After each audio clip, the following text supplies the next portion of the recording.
It's very, it's not you. You got personality, you got style, you got swagger.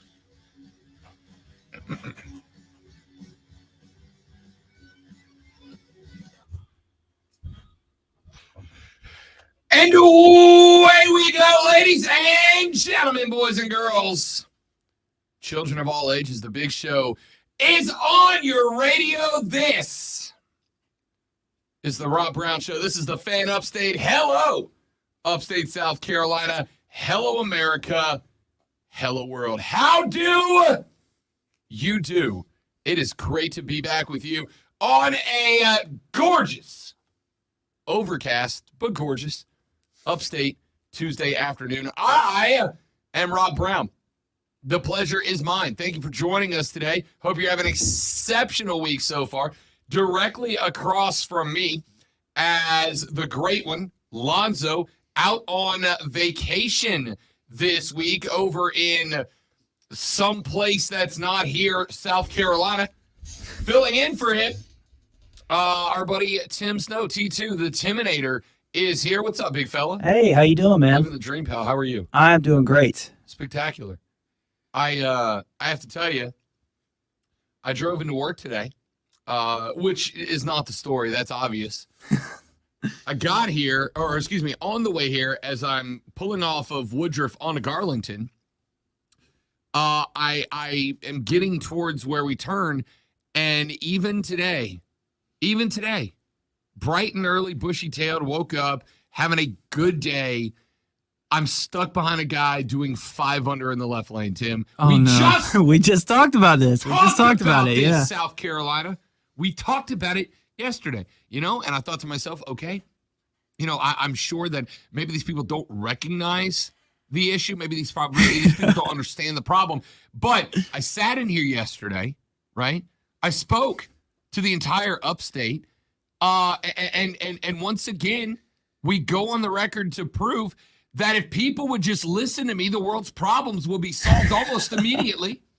And do they? No.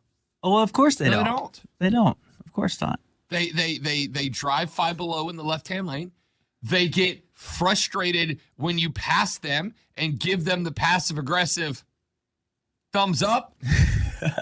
Right? Yeah. I'm not mean enough to flip you off, but I am passive-aggressive enough to raise the thumb at you to tell you you're doing a great job, sweetie. Keep it up. Oh, I am. I am not passive aggressive at all. Unbelievable. I'm gonna start picking Tim up from work to be my official flip off guy. Hey, I'll do it, man. I'll be right there with you the whole time. Instead of a horn, I'm just gonna reach over and hit Tim 2 in the arm and let him start throwing birds at the rest of the upstate.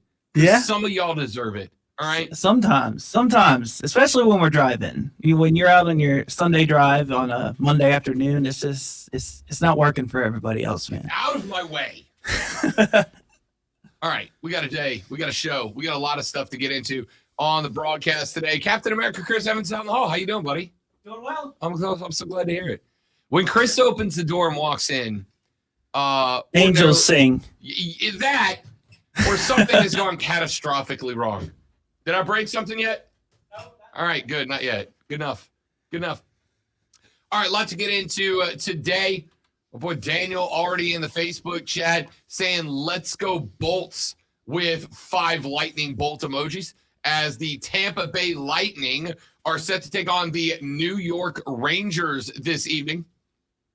The Lightning were dangerously close to going down 3-0 in the Eastern Conference Finals and getting swept, which you'd go, wait a minute, Rob, people don't get swept in the conference finals, except for they do because the Oilers last night got bumped in extra time by the Colorado Avalanche, who are, and this is a complicated sports term, good at hockey. They are very, very good at hockey. So the Avs last night bumped the O's, knocked them out in 4 games out of 4.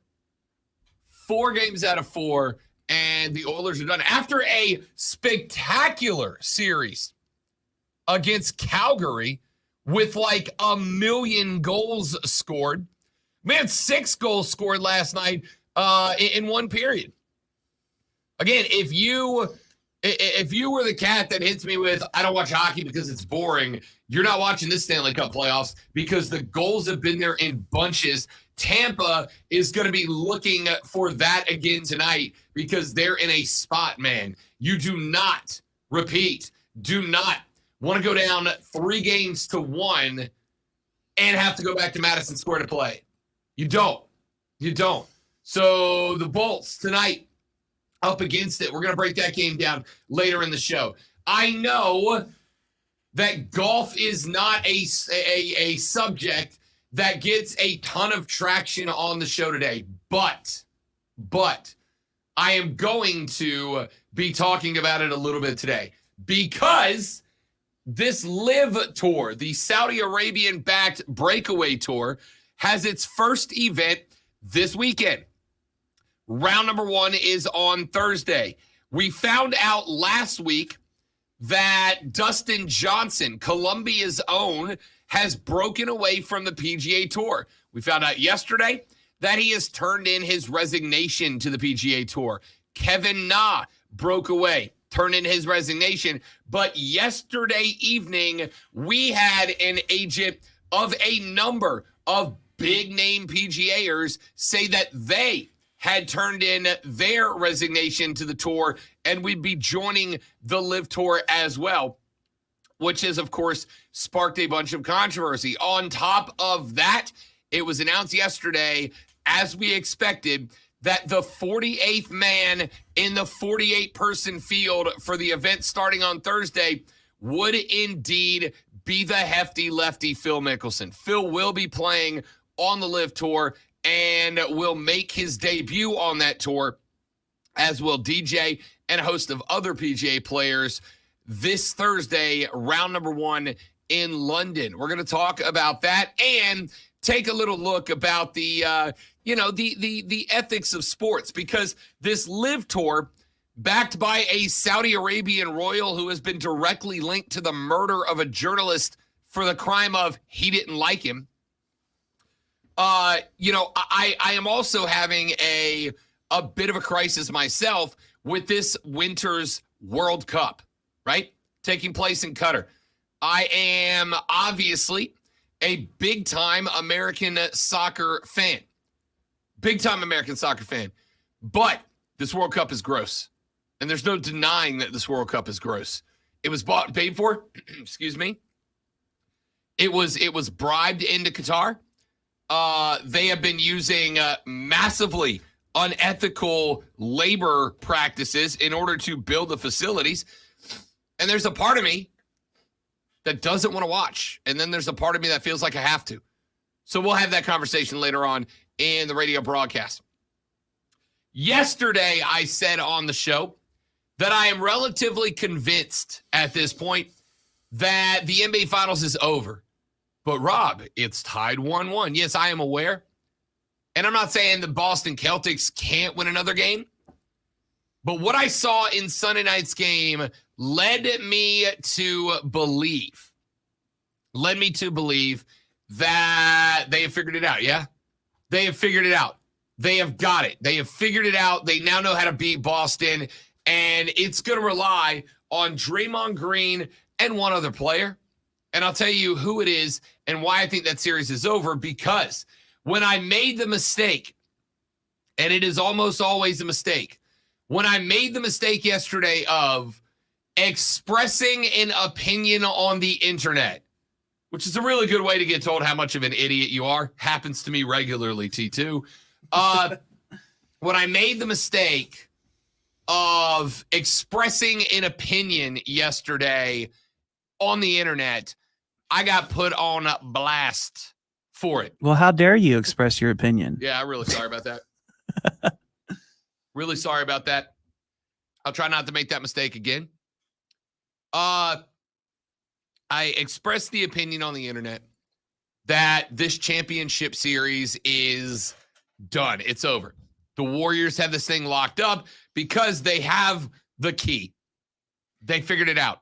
They got shown not just how to beat Boston, but how to make Boston do what Boston has done all year, which is to say, be really, really bad in the third quarter and open the door for the Warriors.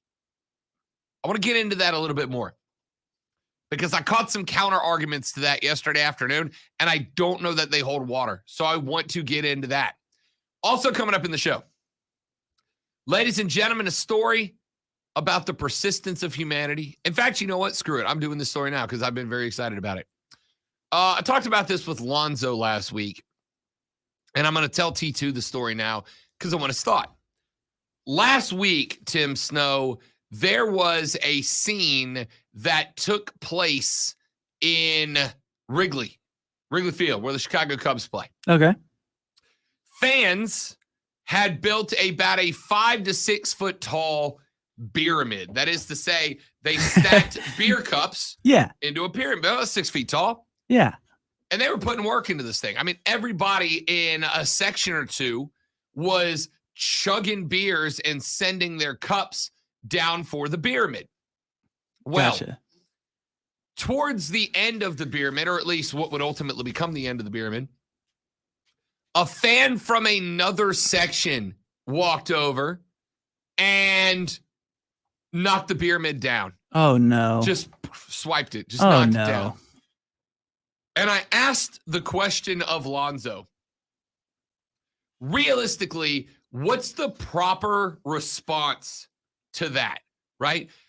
Because my initial response would have been, oops, and just thrown a beer on that guy. And then had one more cup. But then I was like, nah, beers are like $16 at a baseball game, so probably not. My second response would have been, we must build back. We must be taller. We must bid higher. We must send this pyramid towards the heavens. We must make it a monument to that one guy, right? And then we name the beer pyramid after that guy. We suddenly aim to get every person at Wrigley Field to start sending us beer cups. And we tried to build a beer pyramid that would take over Wrigley Field and become visible from outer space. But then that guy would just come over and knock it over before you were done. Oh, at that point, I'm getting other guys in the section to like run interference. Yeah, right? dude. Like, come on, don't be a party pooper, man. Yeah. Like, come on. Well, Sunday night, and I did not see this Sunday night, but Sunday night, the Chicago Cubs fans decided that they were gonna do one better. They did not go pyramid this time. They decided to go beer snake. The beer snake gained immense popularity during the what was it, the AAFL or UAFFL, I don't remember what it's called, but that one season football league that happened during the Rona or before the Rona. St. Louis fans in that league started building beer snakes, and these beer snakes were getting, 20, 25 feet long. Yeah, they stretched across the field, or they just... No, it was going up into the stadium. Oh, okay. That's actually pretty cool. Yeah. Well, the Cubs fans decided that as a monument to stand to this absolute clown of a dude who decided to ruin all of the fun with the pyramid the other day. Is the same guy? No. Oh. No. He wasn't involved this time. Oh, okay. All right. The Cubs fans started collecting beer cups from like 12 sections and building a beer snake. This beer snake went from the bottom of one section to the top of that section, up the fence, into the next section up, and halfway deep through that section. I am estimating this beer snake had to wrap around in the realm of, 70 feet or so, 60 feet. It started in this section, T2. They built it up to the wall, over the wall, and ultimately would end up about 5 rows deep in the next section. That's pretty cool. That is the proper way to extend a middle finger to that guy Yes. that ruined the pyramid. Yes, I agree. You may take our pyramid, but you'll never take our freedom. Like, why would you do that? Like, I don't even understand. Like, why wouldn't you just join in and help? And like, why do you have to ruin things? Because some people hate fun, Tim. Maybe he's just one of those guys that just ruins everything he touches. Some people hate fun. Yeah. Not Chicago Cubs fans.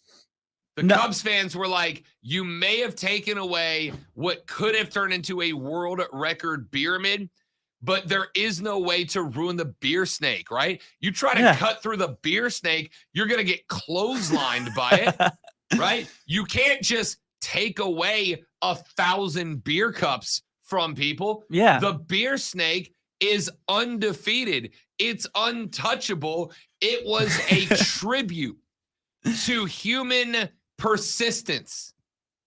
It was an homage to the human spirit that refuses to give up, that refuses to surrender, that refuses to be subdued by the enemies of fun.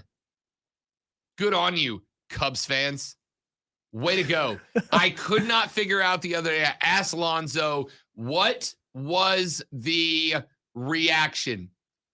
What was the reaction that you would have taken to that guy ruining the pyramid? And we could not come up with one that would have been appropriate, right? I chunk a beer on the dude. Now I got to leave the rest of the game. I fist fight the dude. Now I got to leave the rest of the game. It seemed like just roast him right there on the spot. I mean, again, like, what do you do, right? Because he knocked over your beer man to go, I'm sorry you hate fun. Like, he doesn't care. Of course he doesn't care because he hates fun. There's nothing you can say to this guy that is going to impact his mental well-being because he doesn't have one, right? If you were but you could sit there and like, you could like, ask him why and try to make him mad enough to hit you so he gets kicked out of the game. But then that wouldn't be very good because then you would get hit in the face. And that's guys like that, they don't care, right?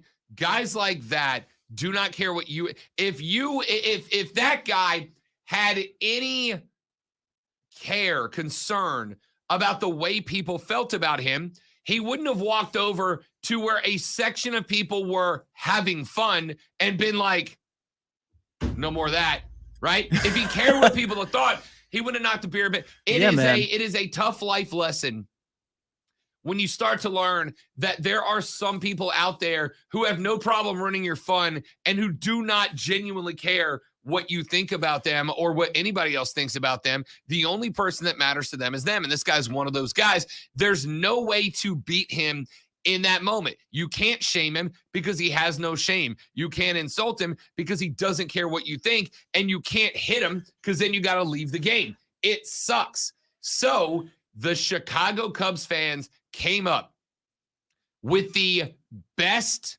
measure of payback, which was anybody can knock over a pyramid. No one can destroy the beer snake. So we go beer snake that runs up 2 or 3 sections. Which is amazing, by the way. Suck it, old guy. Yeah. Yeah, dude. All right, let's take a break. Come back here in just a minute. We got NHL Stanley Cup playoffs to talk about.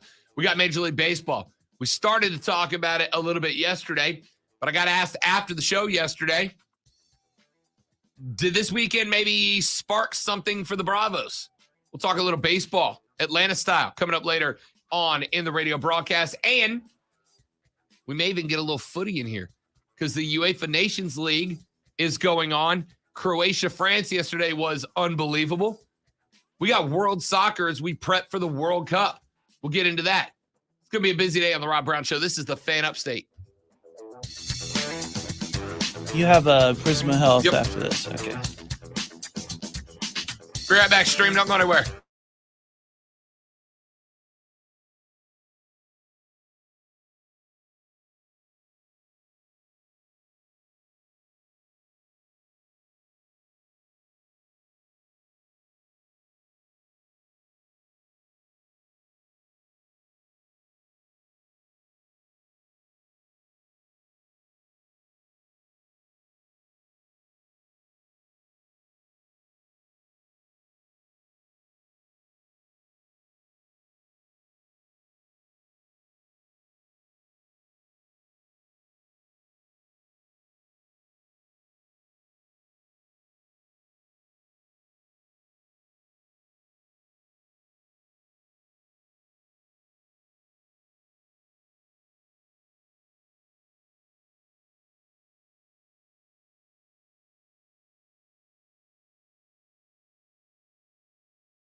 good. All right, good morning, everybody on the stream. Skrilla, Trey, Daniel. Hello. Good to see you guys. Appreciate y'all coming by. Share the stream around if you don't mind, man. You can grab the YouTube link. You can share the Facebook post, however you're here watching. If you don't mind. Like, subscribe, smash that like button, bro. When you stream, do you talk like millennial streamer? Do you talk like that? Smash that like button. I usually just primarily stream to Twitch, so Yeah. I just hit the follow button. Actually, I'm going to go ahead. I need to link us up to Twitch, actually.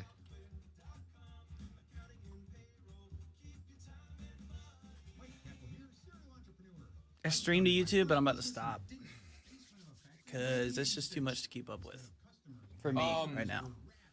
You know what you ought to do is I don't know how many hours a month you stream, but the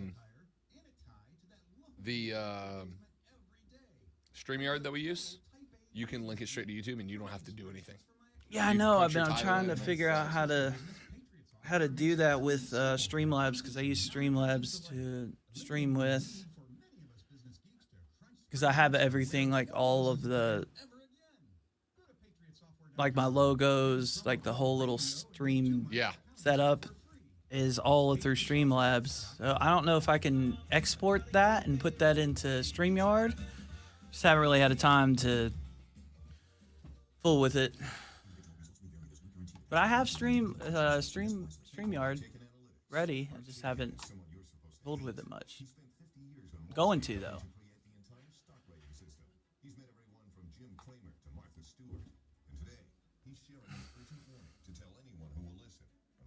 Who made the fan one?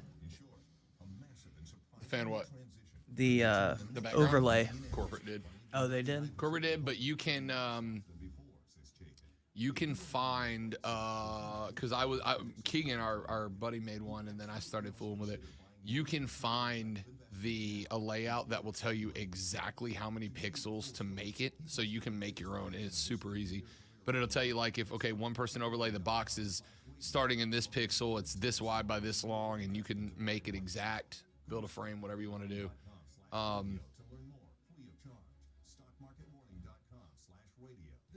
15 seconds.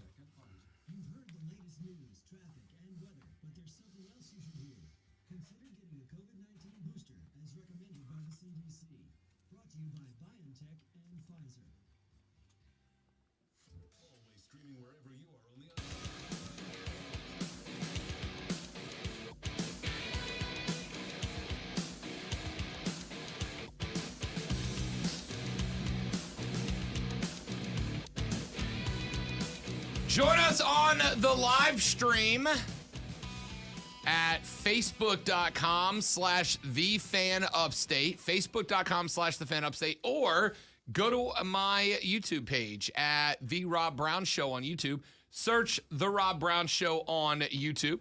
You can hang out with us, watch every show live as we string it, go behind the scenes with T2 and I, or Lonzo and I when he's here.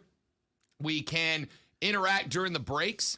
People throw random questions at us. We just have a little fun with generic off-the-air conversations. So join us on the live stream. It's a lot of fun. It's basically just a different way to interact with the show more regularly, and we would love to have you guys. Absolutely would love to have you guys. All right. It is nice when people confirm that something I believe is correct. We all like validation, right? Validation is good. Everybody loves being right. Yeah. Yeah. You love being right. You love when and the people, I told you so moment. Oh, yeah. Yeah. You love when people validate an opinion you have, especially when it's better than like the best color is blue, right? Like there's not a lot of validation there. But when you sit down and you really think about something and you come to an opinion and then other people go, yeah, you're spot on. It's a nice little feeling. That's why social media is an echo chamber that's done so well, right? Well, I found an article on SaturdayDownSouth.com written by Matt Hayes, and it talks about NIL. It talks about name, image, and likeness in college football. And Matt Hayes wrote an article that effectively says what I have said since NIL kicked up. It effectively says that Matt Hayes agrees with a standpoint that I took months and months ago when you started getting fans, boosters, and coaches of big-name college football teams speaking out against NIL. The title of the article is, NIL isn't the enemy. It's the biggest threat to college football royalty. End quote. And it's spot on. It's spot on. The NIL is nothing more than a change in the destination of money that was already changing hands within college football, right?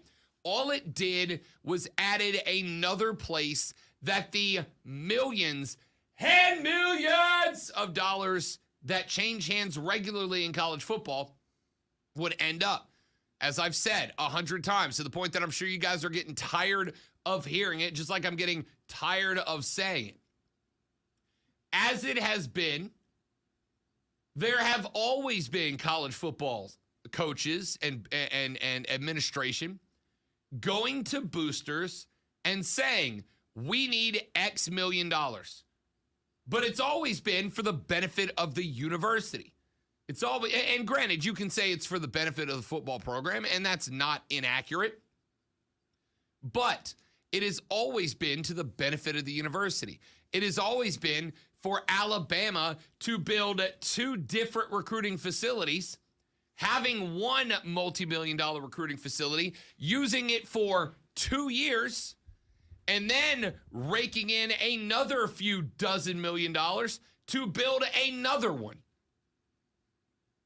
The only thing that has changed now is that those millions of dollars are still coming in. However, now some of them are ending up in the hands of the people who actually provide the product, right? Football on Saturdays. Here's the reality.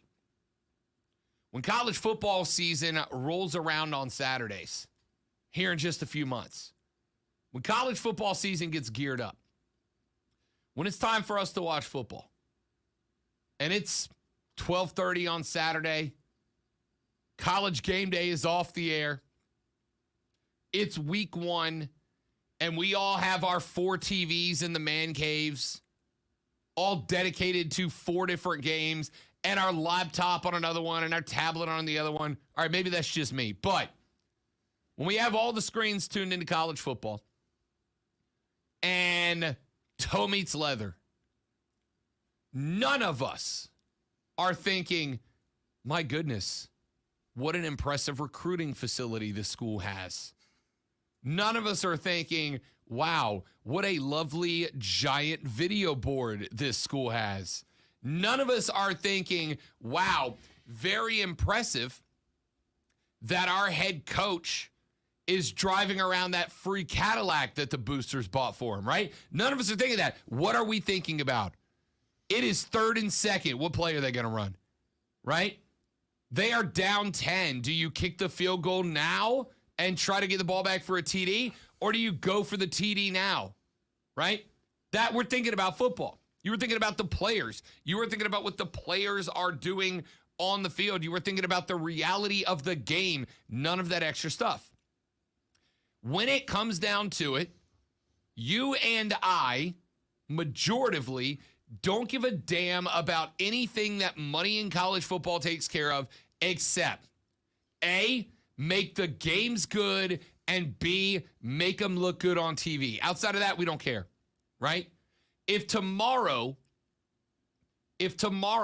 Alabama's entire practice and recruiting facility got knocked down, and all they could do was practice and play in Bryant-Denny Stadium, there would still be 107,000 people packed into that stadium.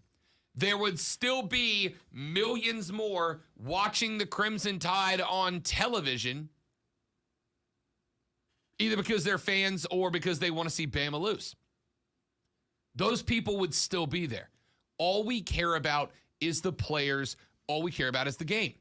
And so now those millions of dollars are going into the hands of those who put the games on, who play the games, who make the games interesting for us. That's the only difference, right?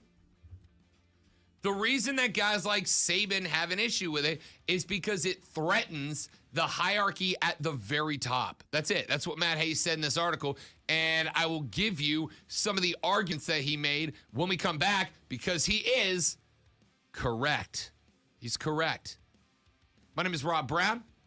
That's T2, the Timinator, Tim Snow over there. We're back after this. The Rob Brown Show rolls on. This is the Fan Upstate.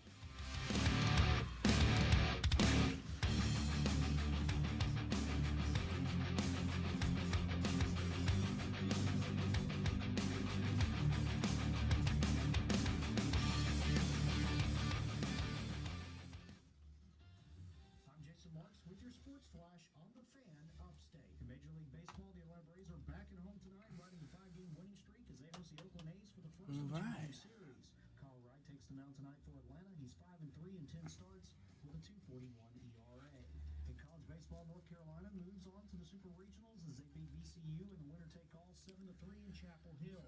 Coastal Carolina season comes to an end Monday as they fall to East Carolina 13-4. The Chanticleer season ends at 39-20-1. In the South Atlantic League, the Greenville Drive are on the home diamond tonight as they kick off their series against the Asheville Tourist. The NASCAR Cup Series heads to Sonoma Sunday for the Toyota Save Mart 350. Chase Elliott holds a narrow 9-point lead over Kyle Busch atop the standings. Kyle Larson took the checkered flag in Sonoma in 2021. Download the Odyssey app and search for the Fan Upstate. Then listen anywhere on your phone. I'm Jason Marks, and that's your Sports Flash on the Fan Upstate. Upstate. The sports voice of you, the Upstate fan. Welcome to the Fan.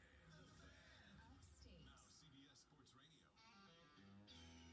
This is for the men who never settle, the ones who believe only quitters end a game in a tie. The type of guys who choose the bar with the biggest TVs to overcompensate for theirs at home. This is the Lodge mentality. This is Twin Peaks. The countdown is on. This June, Twin Peaks girls from around the nation will be traveling to Arlington, Texas to compete for the title of Miss Twin Peaks 2022. Stop into your local Twin Peaks and catch all of the action live on June 29th. The show starts at 8:30 p.m. Twin Peaks, eats drinks, scenic views. Wonderful product. I've lost 111 pounds using that product. 111 pounds. You could not believe the difference. I went from a 48 pant to a 33 pant, and I've maintained that now for almost a year now. Yeah, absolutely. Andro 400 has helped me lose 111 pounds, and I've maintained my weight for almost a year now. Thanks, James, for that inspiring testimony and 111 good reasons to choose Andro 400. The most effective and natural way to lose belly fat, increase libido, gain energy, strength and muscle, while safely boosting your testosterone levels. So guys, how many reasons do you need for trying Andro 400? Well, here are 2 more great reasons. Order now and get free shipping plus an additional $6 off when you use the code SAVE6. That's SAVE6. Call 888-400-0435. 888-400-0435 or go to andro400.com. andro400.com. Finding great candidates to hire can be like, well, trying to find a needle in a haystack. Sure, you can post your job to some job board, but then all you can do is hope the right person comes along, which is why you should try ZipRecruiter for free at ZipRecruiter.com/radio. ZipRecruiter doesn't depend on candidates finding you. It finds them for you. Its powerful technology identifies people with the right experience and actively invites them to apply to your job. You get qualified candidates fast. So while other companies might deliver a lot of hay, ZipRecruiter finds you what you're looking for. The needle in the haystack. See why 4 out of 5 employers who post a job in ZipRecruiter get a quality candidate within the first day. ZipRecruiter, the smartest way to hire. And right now, you can try ZipRecruiter for free. That's right, free at ZipRecruiter.com/radio. That's ZipRecruiter.com/radio. ZipRecruiter.com/radio. Hey everyone, I'm Ron Darling. And I'm Jimmy Robbins. The official baseball rulebook is full of all sorts of strange rules. But the unwritten rulebook is that's so weird. cool. We each come from different eras, and we each were taught to play the game in different ways. In this new podcast series, we're going to break down all of the unwritten rules that govern the game, from throwing out a batter to stealing bases during a blowout. Check out Unwritten from Odyssey and MLB. New episodes start June 1st. Find it on the Odyssey app or wherever you get your podcasts. Hey, where'd you get that synthesizer? I just bought it. Since we're saving so much with no mortgage down payment and no PMI with Navy Federal Credit Union, I figured I'd put some of that extra money to good use. Oh, and I'm starting a band with some platoon. Great. I love them old synths.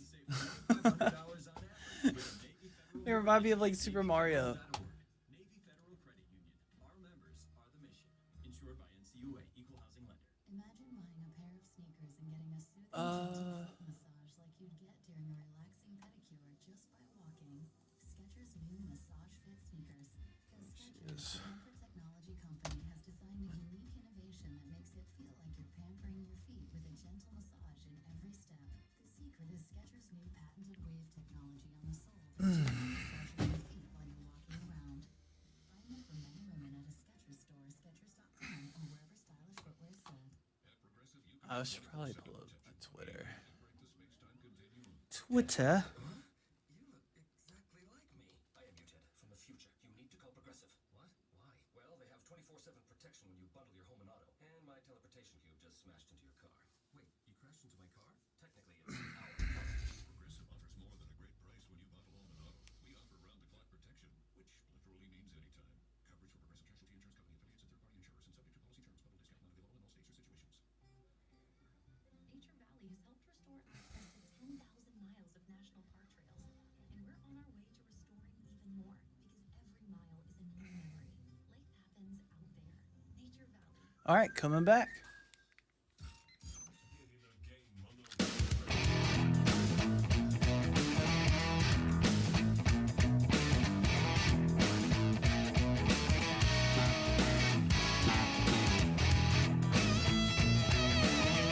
The Rob Brown Show rolls on. This is the Fan Upstate. Rob, T2, the Timidator, Tim Snow filling in for the great one. Lonzo out on vacation will rejoin us on Monday.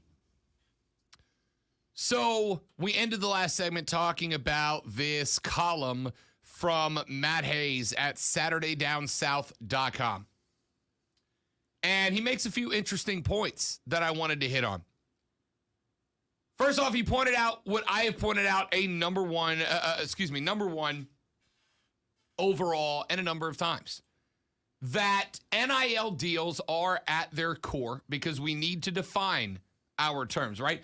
At the end of the day, if you are going to have a conversation, if you are going to have a debate, step number one in any debate is to define terms.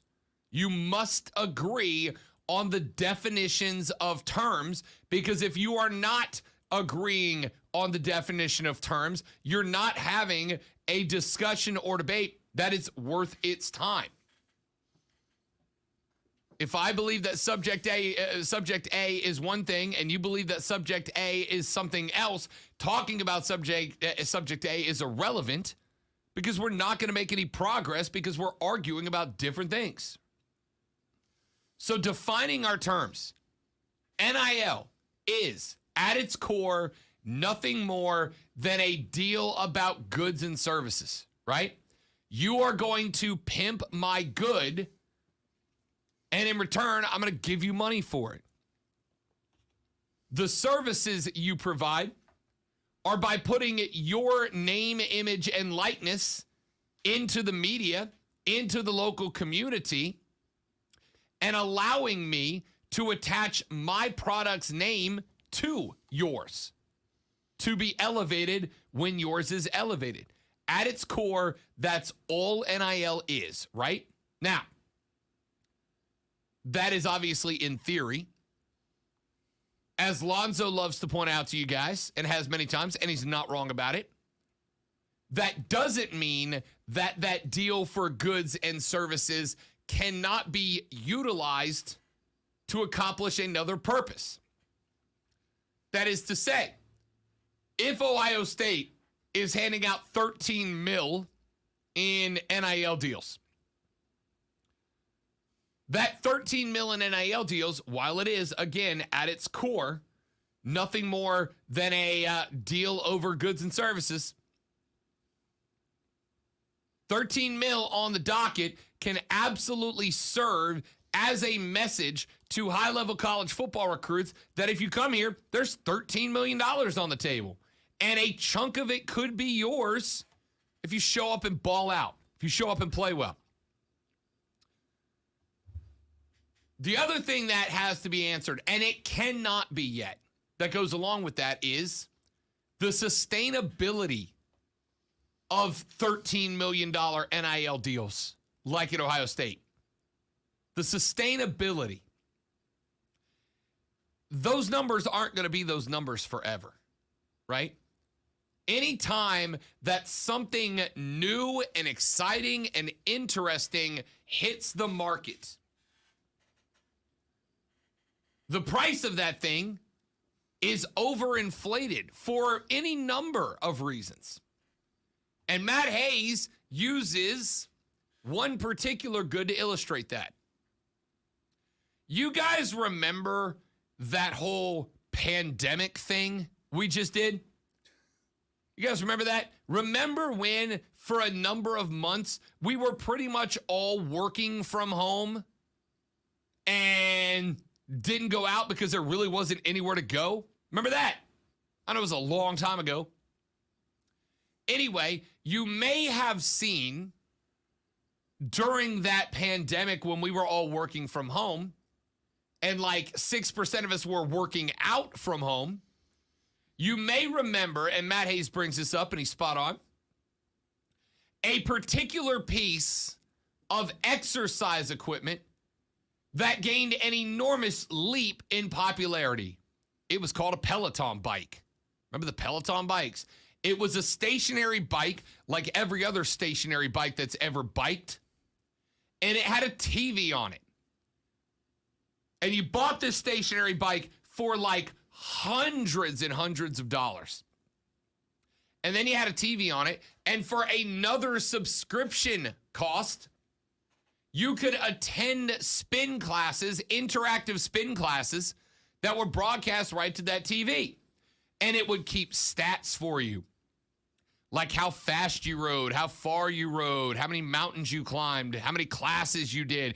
And it was a social network. You could connect with other friends and you could compete against those friends for miles ridden and fastest speed and number of classes taken, et cetera, et cetera. How much was the subscription? I know it was a lot. Ugh. It was more than a Netflix subscription. Another subscription. Right? Everything's subscription now. Anyway, this became a huge novelty piece of equipment. Everybody was getting a Peloton. Not me, because I'm fat and lazy, but everybody else was getting a Peloton. And you would go online, and it was just people posting their Peloton scores and talking smack. Let me ask you guys a question. A year later, how many people y'all know that are doing the Peloton stuff still? I know no one. Yeah. I know like one guy that's still in on the Peloton craze. But how many people y'all know that spent like $1,000 on a Peloton and the classes? Because I know a lot of them, and none of them are doing it anymore, right? Because the intrigue, the excitement, the heat of those things ran out very quickly. Same with NFTs. When NFTs started popping off on social media and NBA and NFL players were selling y'all NFTs, people were buying NFTs for stupid amounts of money, even though they didn't make sense from the beginning. Stupid amounts of money, a lot of money, and then the craze died off, right? Right. The craze died off. And now I genuinely know people that are stuck with ownership of a bunch of NFTs that they paid hundreds or thousands of dollars for, and they're like, I don't understand why nobody wants to buy this. Because the novelty wore off. The excitement wore off, right? Never underestimate a company's ability to take advantage of a crisis. Sure. By the way, Daniel popped into the Facebook chat and said $39 a month for a Peloton subscription. Lad said it was $44 a month. Wow. Yo, I ain't never spent $39 a month on a gym membership in my life. I ain't starting with a Yeah. bike. No, that's too expensive, man. All right. Anyway, so he points out that while the NIL numbers seem fat right now, because they are, they're not going to stay fat forever. There is a breaking point. But even if there's not, so what? Even if there's not, so what? Right? What does it matter that there is or is not a breaking point? Big money boosters have forever been throwing millions of dollars at college football teams. Nothing has changed there.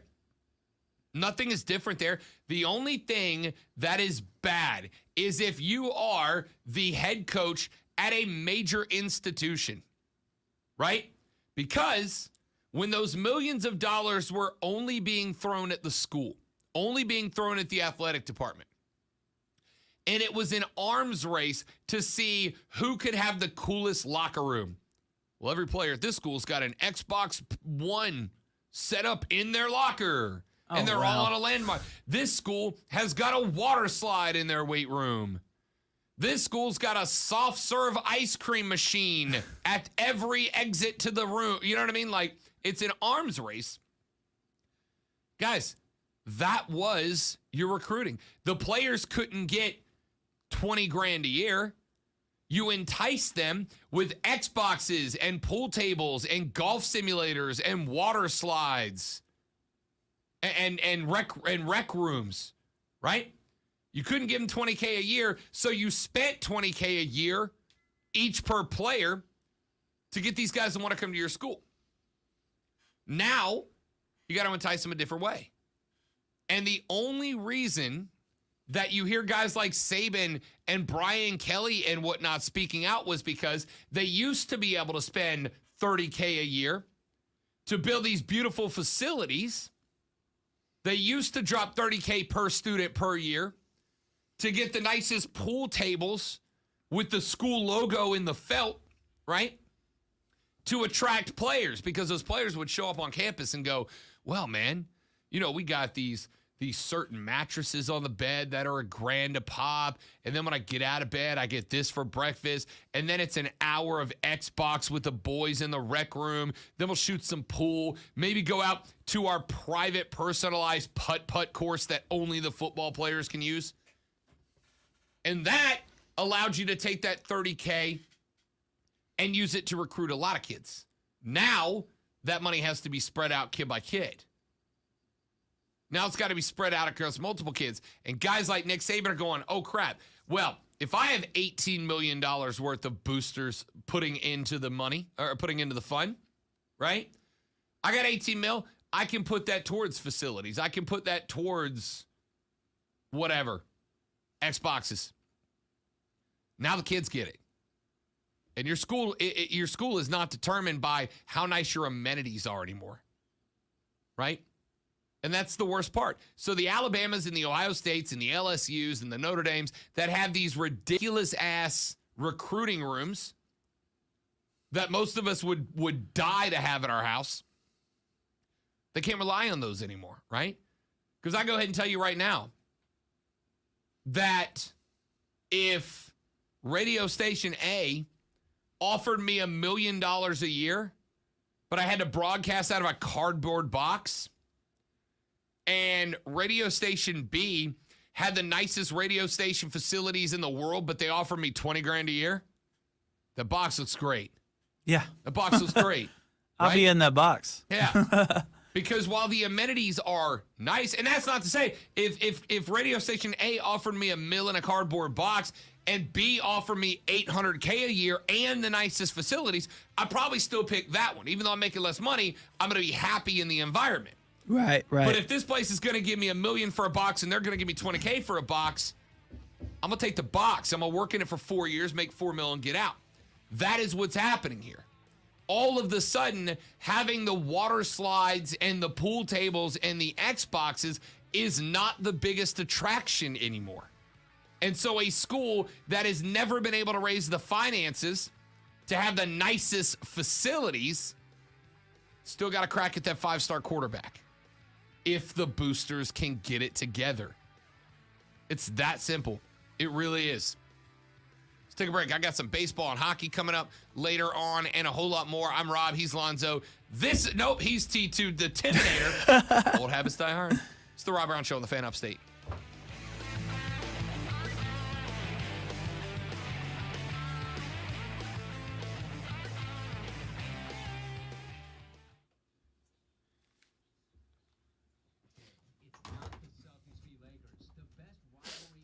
Okay. All right, let's see what's going on in the One stream. down, 2 to go. That's right. Trey says, do you think the NIL could make TV producers reevaluate what games they will air? I mean, only in that there's going to be some mid-tier teams that have good boosters but bad organizations that this may make their teams better. That's a solid maybe. At the end of the day, they're going to put what games are going to get the most viewers on air. So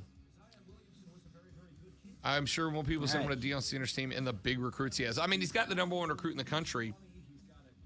But outside of that, I mean, is it? I don't know. He's not there yet. September 4th in the Superdome, FSU v. LSU. Are you going to be there, Rob?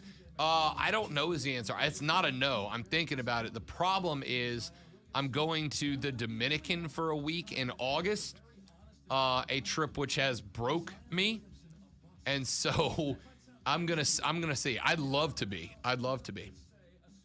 Here's an outrageous thought. With enough NIL money, Bishop Sycamore moves from a fake high school that was featured in ESPN to a stacked college contender. 30 for 30. I love NFTs and what they can do. No, not just digital pics or whatever, but can be combined with experiences. But yes, gamers just slapped NFT and something else is still. But you got work to convince me, buddy. Like that's, and I'm not saying this disrespectfully. I'm saying this as someone who genuinely doesn't understand, and I'm willing to learn. Right? I got a buddy here, Chris, who's big into NFTs, and like he's trying to convert me. I'm not saying this to be disrespectful, so please don't take it this way. I'm saying this because I don't understand.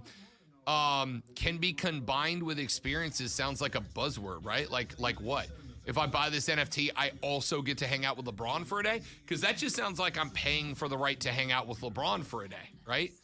That doesn't follow for me. I'm happy to learn. I'm happy to try to understand. Because if I'm missing out on an investment opportunity, I want to make sure I understand it. But if buy this NFT and in return you get a dinner with LeBron, sounds to me like I'm just buying a dinner with LeBron and then you're giving me a gift. You know what I mean? Like it doesn't follow. But I'm here to listen to why. I'm 100% here to listen to why. Plus 1,500 for the Peloton. A lot of dusty Pelotons with dirty clothes draped on them right now. Yeah, that's a fact. I know of like 3 people that have it, that have Pelotons, that used them religiously for a while, and then once we were all allowed back outside, like, you know, once we could go back and do stuff, everybody was out. Be right back, kids. Entertain the people. Celebrating 10 million subscriptions sold. Now try Babbel for free at Babbel.com. Just go to Babbel.com and start learning a new language today. That's Babbel.com. Babbel.com. There's nothing worse than coming home from a hot day to find out that your AC unit isn't working. Where is that? You need an HVAC company you can trust. A company like Priority Heating and Air. Their HVAC specialist will give your system a thorough checkup. And if you need a new unit, Priority Heating and Air is a proud distributor of the Coleman line of HVAC systems. So keep your family or business cool this summer and give Priority Heating and Air a call today at 591-1847 or find them online at PriorityHeatingandAirHVAC.com. Prescription products require an online consultation with a healthcare provider who will determine if a prescription is appropriate. Restrictions apply. See website for full details and important safety information. Subscription required. Refund available for 60 days after purchase. Have you heard about HIMS? Apparently they take the awkwardness out of treating ED, and the process is really straightforward. HIMS? Yeah, my buddy gets his ED meds through them. Said their online process is much simpler than going to a doctor's office. Yeah, their entire process is only a few steps, and they only ship ED meds from certified pharmacies in the U.S. that are 100% FDA approved. All you got to do is go to 4hims.com/radio and just answer a few questions, select your treatment preferences, and fill out some health information. Then a healthcare provider reviews the info and determines which medication. Yeah, I was just saying because I DJ'd the recruit party for the Carolina Gamecocks. Yep. It's the same for them. And get this, the ED medication I was It's like, prescribed is 90% cheaper than you know, Viagra. please And these that's the same people, do idea whatever with they the ask. Oh, 100%. Find my partner. This song has cuss in it. I can't play it. Yes, you can. Yeah, you Just can. play it. We don't care. Because the DJ company I work for required that. They said no under any circumstances you play music cussing. They said no, just play it. Don't worry about it. And together, each of us doing one thing makes it greener tomorrow. What's your one thing? It was nice though. Got the DJ in the skybox. It's nice. Pricing, fixing, selling, and instant cash offer. Instant cash offer is exactly what it sounds like. An official offer to buy or trade. It was supposed to be karaoke, and I had them dancing the whole time. Answer 10 questions about your car's history and what kind of condition it's in. In minutes, you'll receive an offer to sell or trade your car that you can be sure is fair. Then choose a dealer to purchase your car and schedule a time to meet. For all of the its, kbb.com. Now, local businesses can get closer to every Oh. customer in their city with fast, affordable shipping. I need 30 more seconds. USPS Connect Local. You want speed? We deliver same or next day. Oh no, I got a 30 in there. We give you supplies at a flat rate. You want less legwork? We do free pickups. Move your local business forward with the United States Postal Service. Let's connect. Trust myself. USPSConnect.com/local. Specific markets, restrictions apply. Same day or next day delivery expected, but not guaranteed with entry close to final destination. This report is sponsored by The Blood Connection, your community blood center. It's heating up out there, which means the Blood Connection needs your help. The summer is the hardest time of year for your community blood center to get enough blood for local hospitals. Be a good neighbor. Donate blood with this community's only blood provider.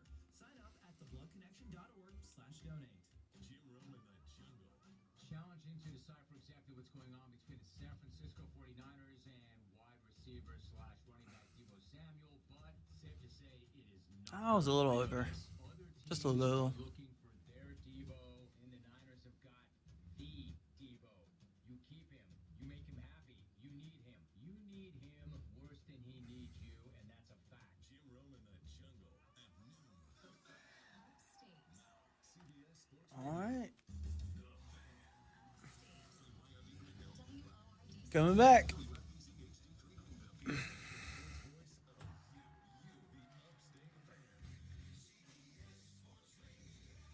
Odyssey Station. Man, check this out. You're on official Rob Brown lockdown. Represents being real. Yeah.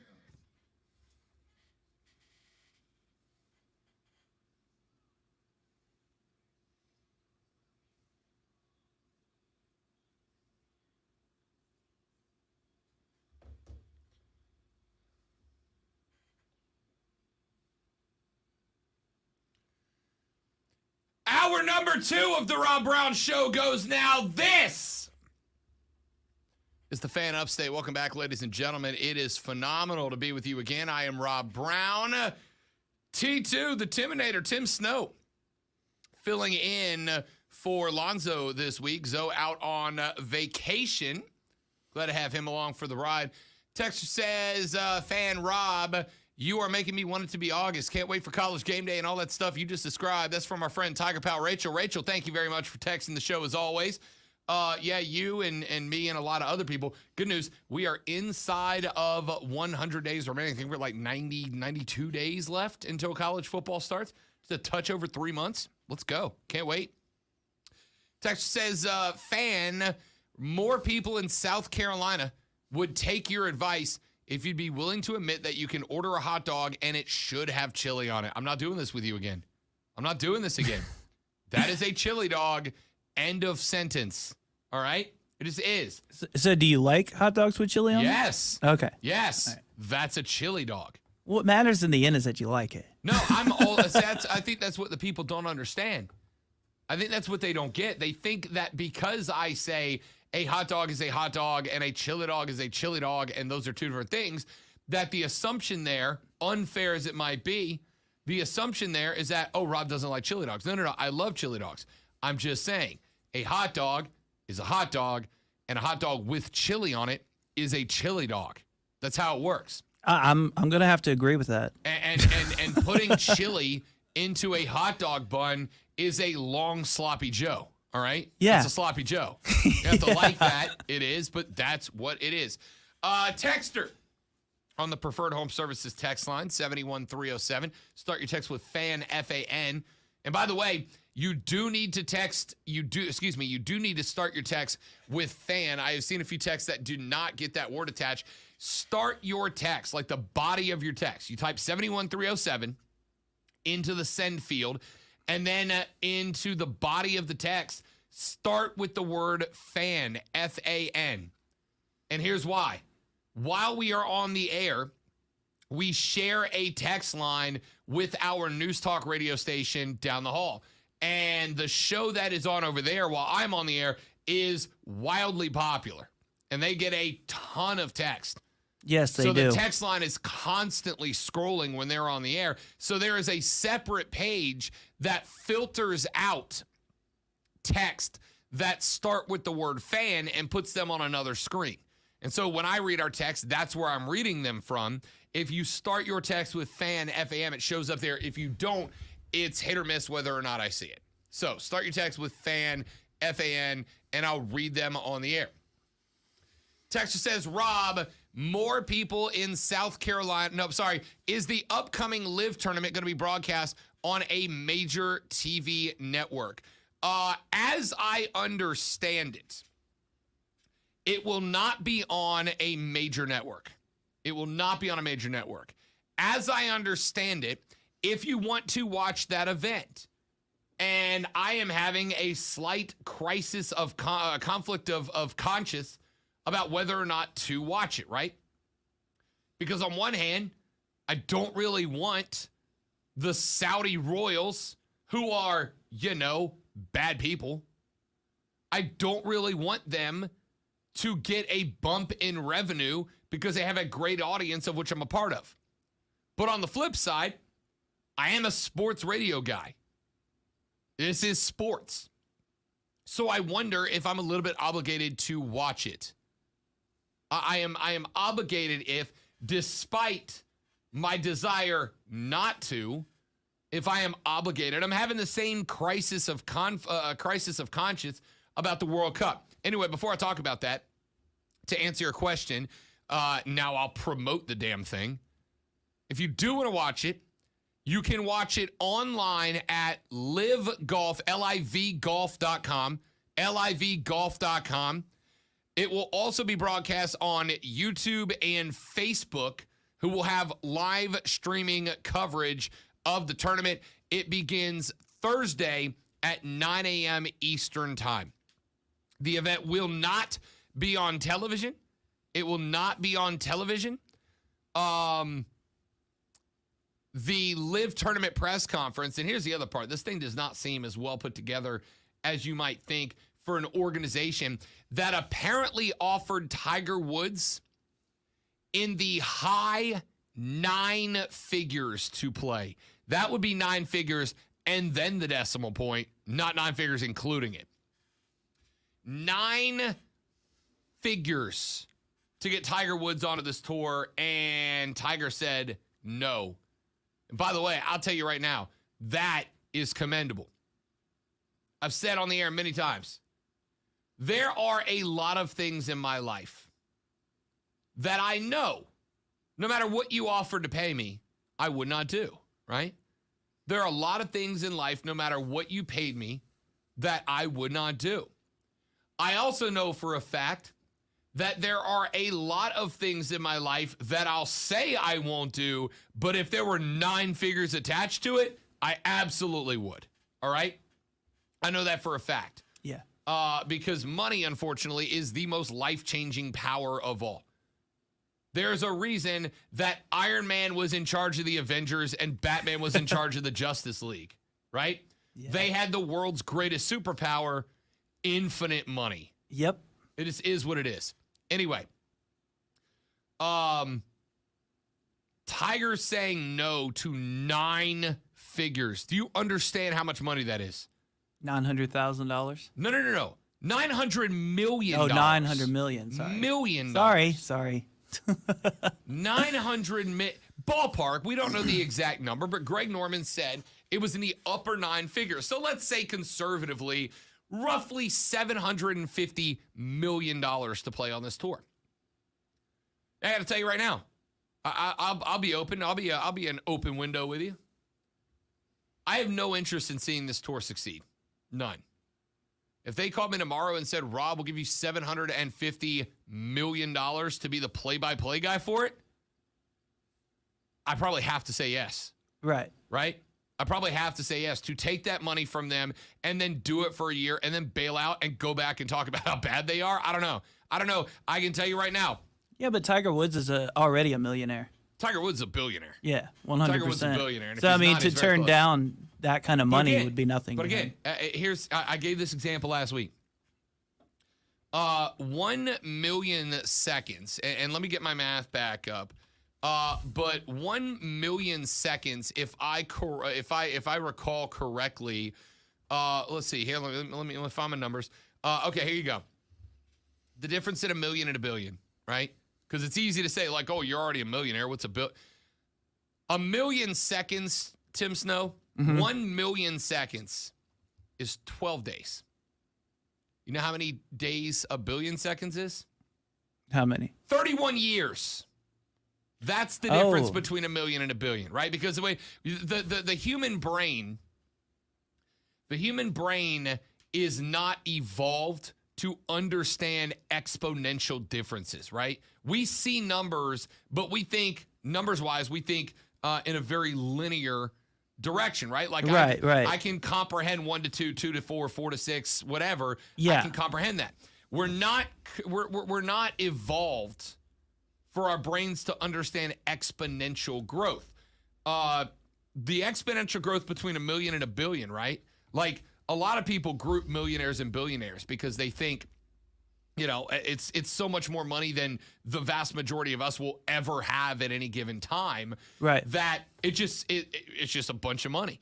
Millionaires and billionaires aren't the same. A millionaire, right? Somebody with $1 million in the bank on a value scale is exponentially closer to what Tim Snow and I are worth than what somebody who has $1 billion in the bank are. If you could buy 1 second of time for $1 and you had $1 million, it would buy you 12 days. If you had $1 billion, it'd buy you 31 years, right? And that's if you spend $1 a second. 1 million seconds is 12 days. 1 billion seconds is 31 years. That's insane.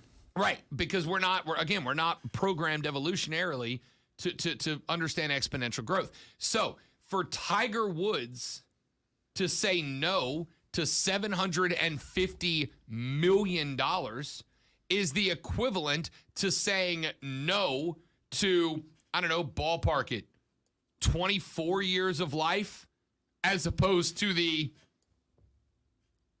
24 days he has left in the bank. Right. Well, you know what I mean? Yeah, well, but that's kind of my point, though, is that, like, he's already we don't know actually what is in his bank account, right? So, the fact that he turned it down just could be like, oh, well, I really don't need it. I mean, he could have, billions upon billions already saved in there. I would work under the assumption Tiger's a billionaire. But like a billionaire, like one, like not like a multi-billionaire, right? Like David Tepper has $14 billion in the bank, the owner of the Panthers, or 16, whatever it is, right? People don't become billionaires. I've said this on the show. If you want to be a billionaire, you got to be a sociopath.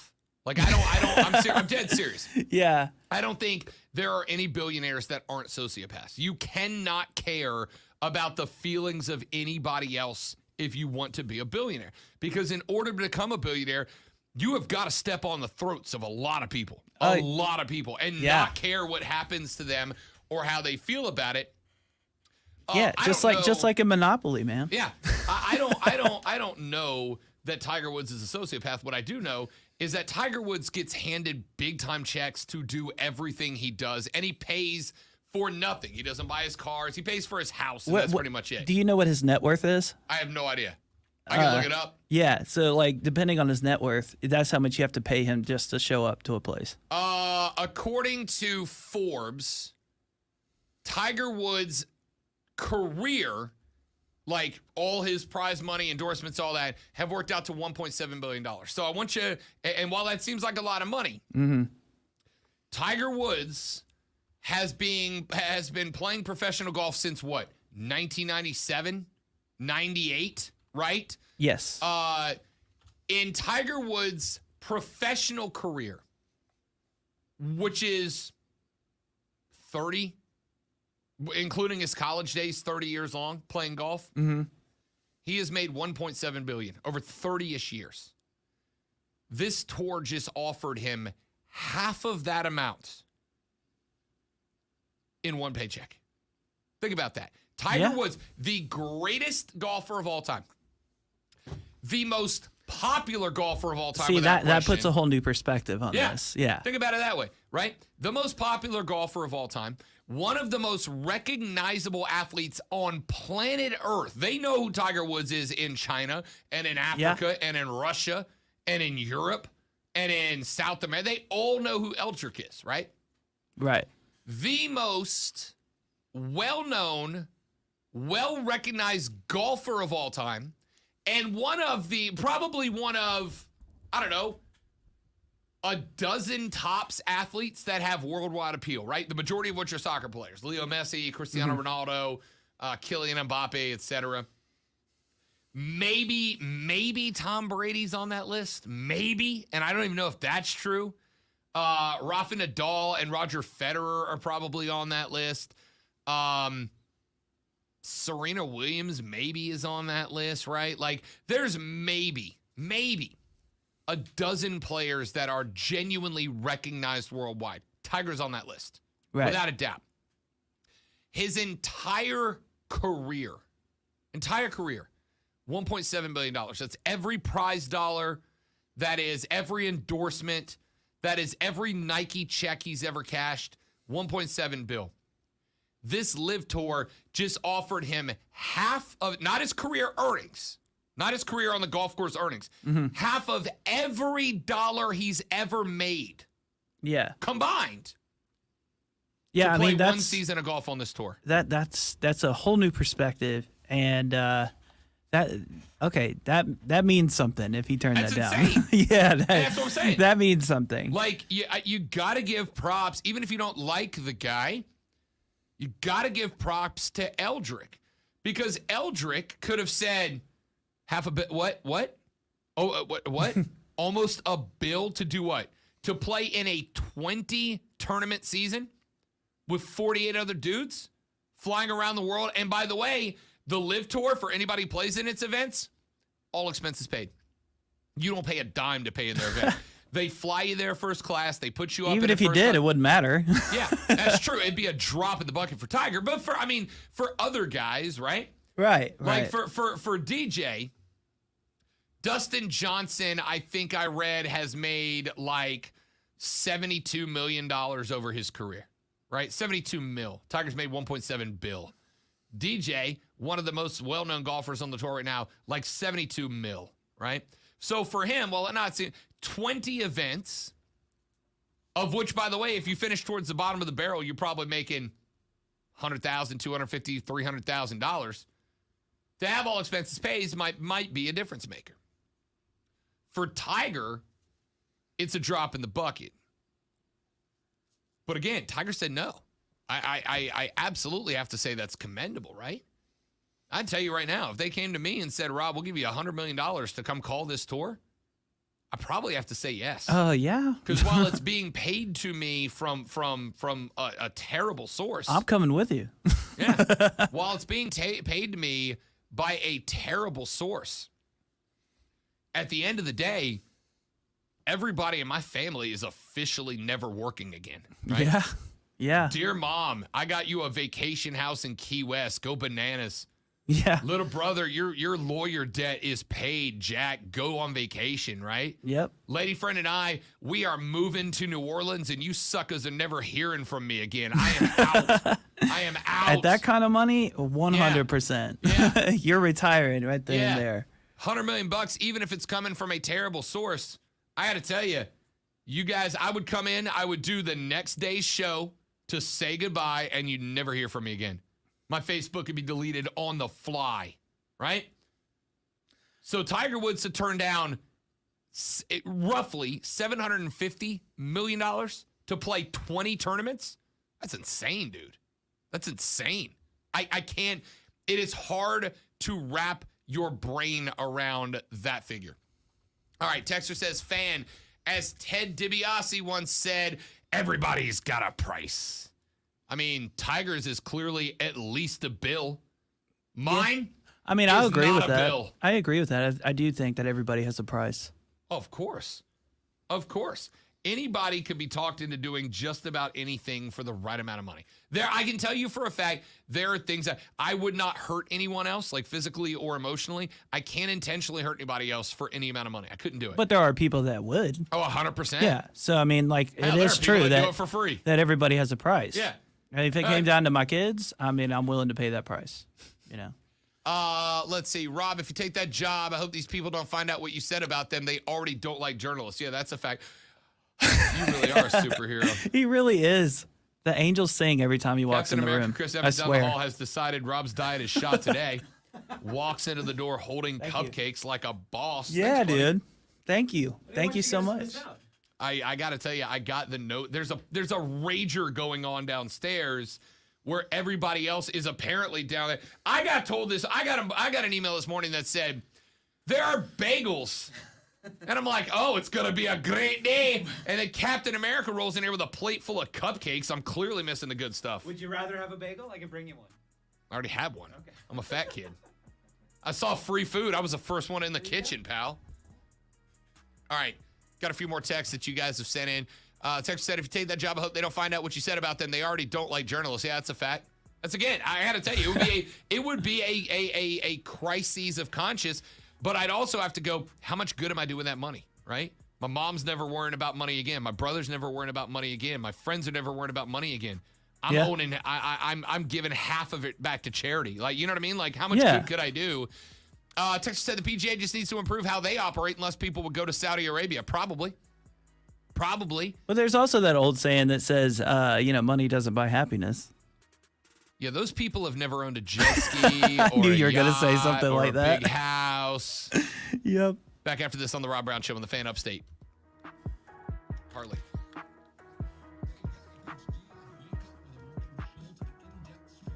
We're right back, stream. Don't go anywhere.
someone you're supposed to hate.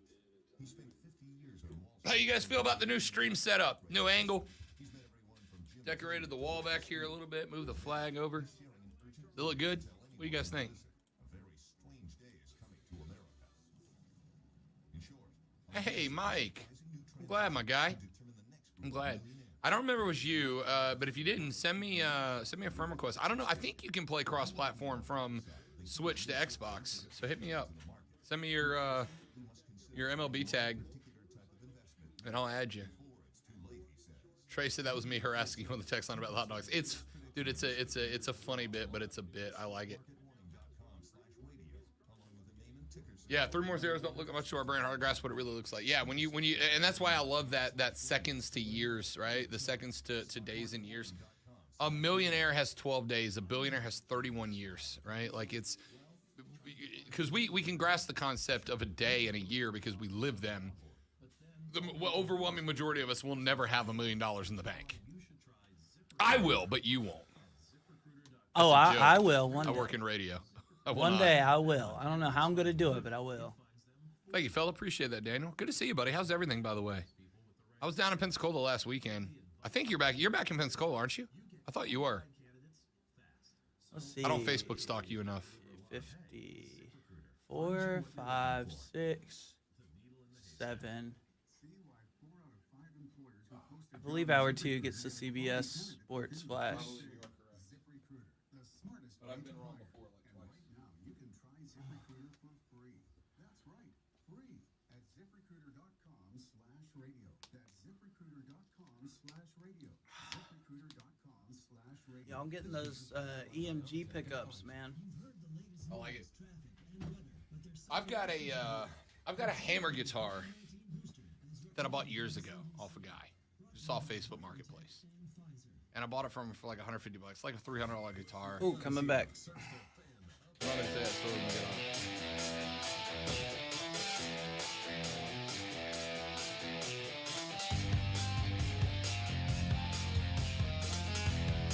Join us on the live stream at facebook.com/thefanupstate. You can also join us on the YouTube channel. Search The Rob Brown Show on YouTube.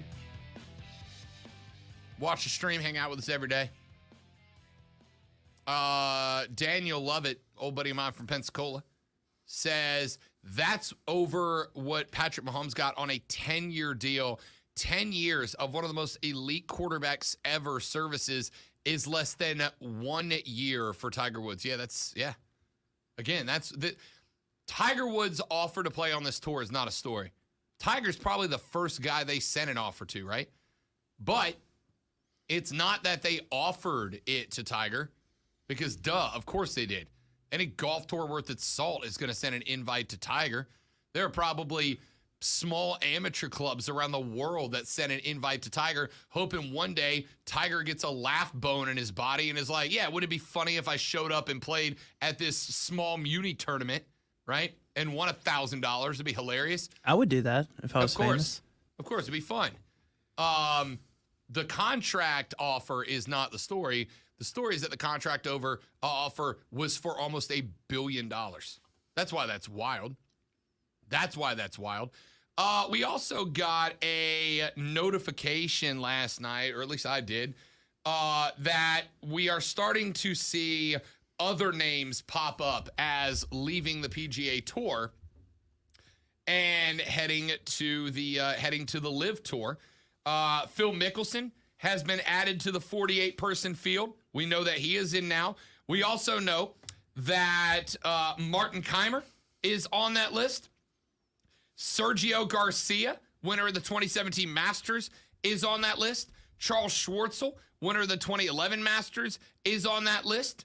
Graham McDowell, winner of the 2010 U.S. Open, is on that list. And Louis Oosthuizen, winner of the 2010 Open Championship, is on that list. So, I thought when DJ took this opportunity, when DJ jumped on the Live Tour, I was like, I don't know that DJ is going to be the biggest name on this tour when it's all said and done. And while I love DJ, or at least I don't dislike DJ. DJ made a business and family decision here, right? At the end of the day, DJ's family is going to be better off with the amount of money that DJ's taken. So it's a little hard for me to fault him when I literally just said I would do the same thing for the same reasons, right? Well, I may not love the source and the money. $100 million would dramatically alter the trajectory of me and my family for the better. They'd be taken care of. Like, you know, I'd have to take it. It would be a crisis of conscience, but I'd have to take it. I can't fault DJ for taking the money. That being said, I have always been a PGA Tour fan. I've always been a golf guy. And yes, having these names leave the tour takes away from the attractiveness of some of the events, right?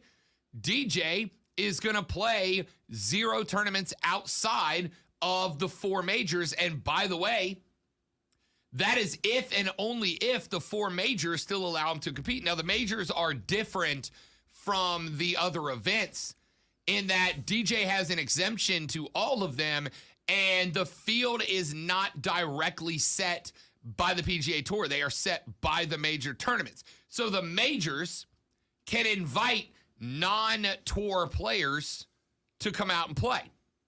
And I'm sure that DJ will be one of those guys, as will Phil and Louie and Charles and all the rest of these cats, right? But all of the other events that the PGA Tour puts on, which already have a tough time staying afloat, now have to do it without Phil, without DJ, without Louis Oosthuizen, without Charles Schwartzel, without Sergio Garcia. These are all names, man. These are all names. So as the texter said a few minutes ago, quote, the PGA just needs to improve how they operate and less people would go to Saudi Arabia. That is correct, but, I've asked this question before, and I've got a couple of ideas. How does golf or any other sport, NASCAR, soccer, lacrosse, any other sport that is I hesitate to call them fringe sports, right? Like soccer is not a fringe sport anymore. The growth of soccer is inarguable at this point, but it's not baseball, it's not basketball, it's not football. It's not our big 3. I would argue hockey is in that group as well. But NASCAR, golf, soccer, hockey, tennis, all these sports that have large followings, but do not have the TV numbers that football does and that basketball does and that baseball does. How do they elevate to that point? How do they get there? And I've had some theories. One of them is help foster rivalries, right? Like NASCAR, every time 2 drivers get into it in NASCAR tries to shut it down, right? NASCAR is like, no, we can't do that. We need family friendly. No, you don't, right?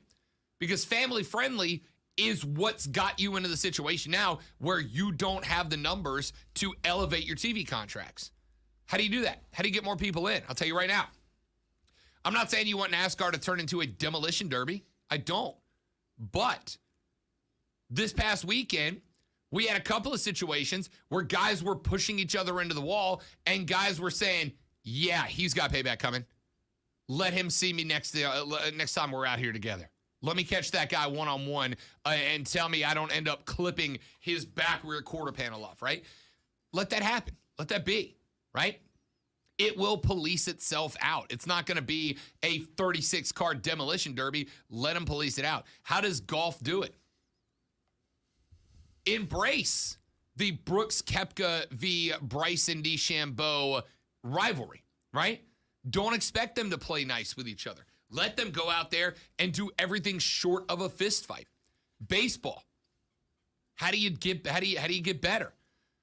Don't jump in to the Josh Donaldson, Tim Anderson rivalry. Hype it.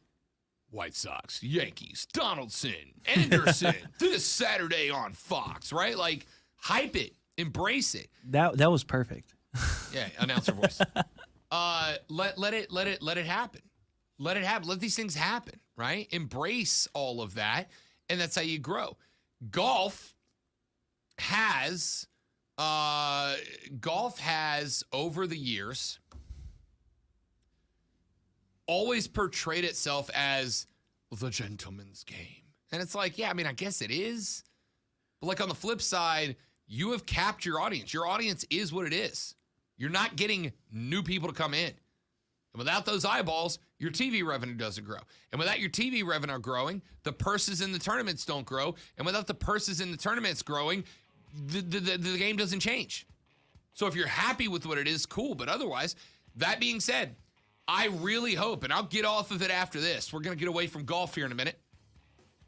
But after this breakaway, I genuinely hope that moving forward, the PGA Tour embraces the opportunity to grow, to compete, and to figure out how are we going to put this LIV Tour down to where it's not making enough money for the Saudi royals to justify continuing to dump money into it, and we make those guys that left pay. This needs to be a grudge match. Like a Miles Lane celebrity death match of golf tournaments. No holds barred. Go kill them and then punish those guys who left. Make it interesting. Let's take a break. Back after this. The Rob Brown Show's on the radio. It's the Fan Upstate.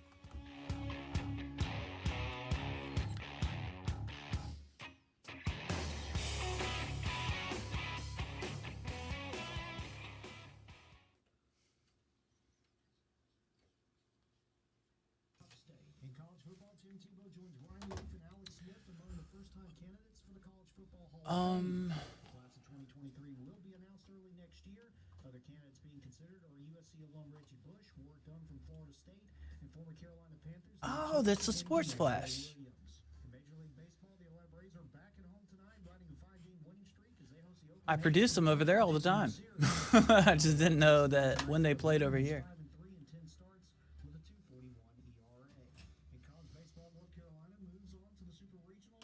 All right, and I got that in.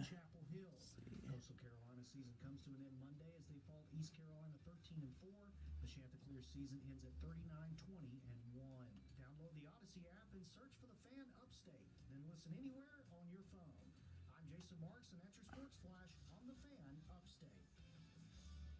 From the Ingalls Market Studio.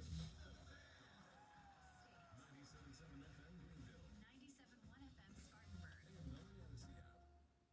Listen, there are two sides to every real estate story. There is the buyer's side where you want to find just the right home for you and your family, but there's also the seller's side where you want to sell your home quickly and for the highest possible price. Hey, it's Rob Brown, and listen to me. You need to get in touch with my friends at Allen Tate because they believe there is yet a third side to this story. It's your side, and that's where Allen Tate wants to be. They want to be on your side as your trusted real estate advisor throughout your entire home ownership journey. It does not matter whether you are looking to find the perfect house for you and your family, whether you're in a house and you need to upgrade or you just want to sell it to make a little cash. Allen Tate is there working on behalf of you, and you want them in your corner. Trust me, they've got 8 local offices right here in the upstate, and they are ready to help you now, regardless of what side you're on. Allen Tate's on your side. Get in touch with them at AllenTate.com, online at AllenTate.com. Mike Capel here, serial entrepreneur with words from another happy payroll customer. Patriot Software has saved our business by Come on, allowing come on, me come on. to focus on other aspects of the business rather than spending so much time on multiple platforms to do the things entailed on running a business. I found Patriot by complete accident, and I don't regret it. It is continuing to save our company, and I'm extremely excited to see what else it entails. Go. Boom. 1, 2, 3. PatriotSoftware.com. Use Save. promo code radio and get 2 months of payroll free. That's PatriotSoftware.com. All right, and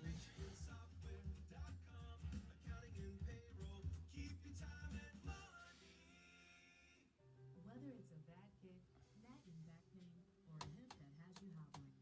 Steve says it's fun to hang out on the stream when I'm working from. Appreciate that, man. I'm glad. That's what we want it for, man. I wanted to, put it on the computer while you're at work and hang out. Prisma Health provides all the gear you need. New camera angle for Rob. I like it. Yeah, it's Two reasons. A, this piece of glass that we've had up here that the camera's been on for a year is going away. So I had to move it anyway. And this gives me more room to put stuff on the walls. Is the corner going for the Barstool Sports Light? No, I don't think hanging sports memorabilia can be claimed by any one organization.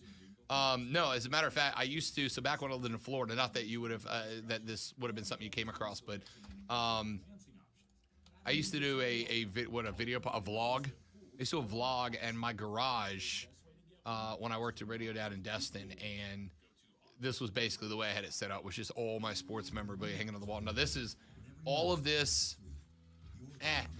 The Charlotte stuff is mine. Everything else on the wall except the flag is stuff that was already here. I just moved it in one corner. I'm going to fill up more. I'm going to put more stuff up here above the TV, more stuff down here on the wall, on the lower wall behind me. But I'm trying, because the other part is all the rest of my stuff is hanging in my office. And I'm like, do I want to take away from my office for you guys on the stream? I mean, do I? Well, that office is awesome. I love that office. I had my guitar up there yesterday. Yep. Your first guitar, wasn't it? Yeah, my first electric guitar, my first Ibanez is hanging on the wall in there.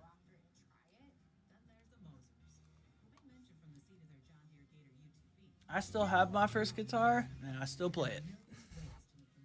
I haven't played that Ibanez in a while. I need to get strings and jam it out. That hammer I bought, I was telling you about. I bought it for like $150, and when I got it home and started playing with it, I realized that it's got a pair of Seymour Duncan double coils on it. Like, the pickups on the guitar are like $600. Yeah. And I bought it from that dude for like $150. Well, the problem is I played the guitar for about 6 years, and then I put it in my car one day, and I don't know if I did it or the guy helping me load up, but I snapped the neck off of it. The head at the nut. I snapped it off. So now I'm like, and I just haven't found anybody I trust to put a new neck on it yet. You can always just pull the pick guard out and put it on a different guitar. I thought about taking the Seymour Duncans off of it and putting them on my Strat, because I've still got the stock fender coils on it.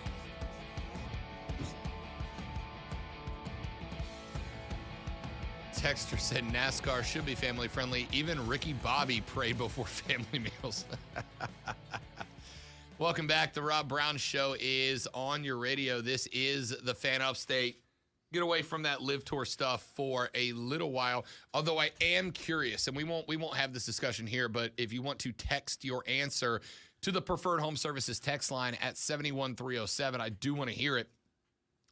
Obviously, one of the biggest reasons I'm intrigued by this is South Carolina's own Dustin Johnson being on tour. Does that make you care more or less that there's a hometownish guy on there, right? A guy from our backyard, from the Cola.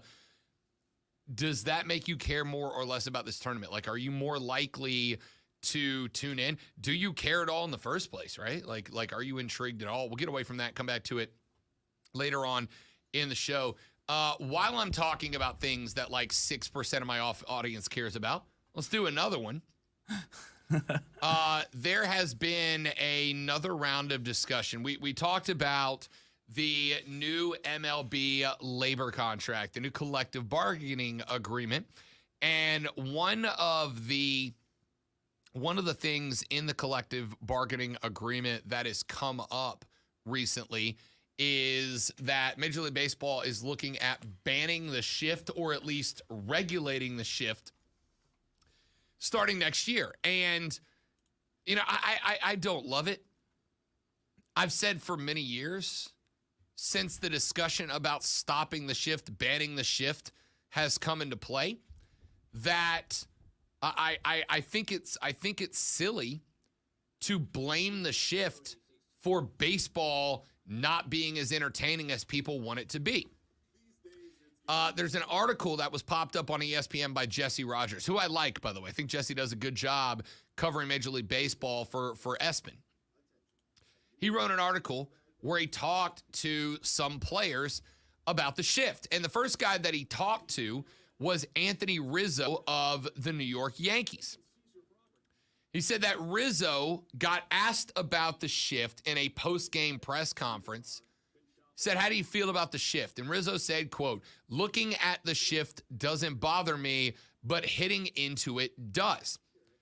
Rogers ran the numbers on Anthony Rizzo. Rizzo is a left-handed batter who pulls the ball. That is to say, he's a left-handed batter that puts the ball down towards the first baseline 52.6% of the time this season. So over half the hits he gets, over half the times he makes contact, the ball goes anywhere from the right foul line to about halfway to where the second baseman would be standing. So, if you know that that guy is going to hit the ball in that direction 52.6% of the time, you can understand why, even though it is a slight advantage, it would make sense to put another infielder over there. So you'd have the first baseman playing the line. You'd have your second baseman playing directly halfway between first and second base, and you would move your shortstop from the left side of second base to the right side of second base. So you've got a three-man wall on the right-hand side of the field where Rizzo sends the ball about 53% of the time during his at-bats. There's also a step that has been taken where some teams have started to move an infielder into the outfield. So they would have a deep center fielder, a very shallow center fielder, and then a left and right fielder in traditional position, or they would have four outfielders left to right. So instead of having a right, center, and left fielder, you'd have a right center, a left center, and a left fielder to decrease the amount of ground that any one defender has to cover should Rizzo hit a little bloop shot out over the base paths. And Rizzo said that he's noticed that teams are doing this to him more and more. There are a number of people that are in this article that have talked about playing against the shift. Aaron Boone is the manager of the Yankees now. He said, quote, I remember playing the Cardinals when Tony La Russa was there, and one day they had a second baseman almost up the middle on me. I smoked a one-hopper up the middle, and he made the play, and I was like, damn, that should be a hit, end quote. Can I tell you how much I don't care about that argument? Can I tell you how much that's not an argument? Hey, they put a defender in a place that makes it harder for me to get hit. Yeah, that's what defenders are there for. That's kind of the point, Aaron. It's kind of the point that you want your defenders in the optimal position to stop you from, getting on base. The whole concept of baseball. Look, if you want to make an argument to ban the shift, as I've said a number of times, I don't like it. Is not an argument. I don't like it is not a good reason. If you don't like that they put a shortstop standing on second base to prevent you from drilling it back up the middle, may I offer a piece of advice, Aaron Boone? Don't do that. Don't do that. Don't drive the ball back up the middle, right? Push it over to third base.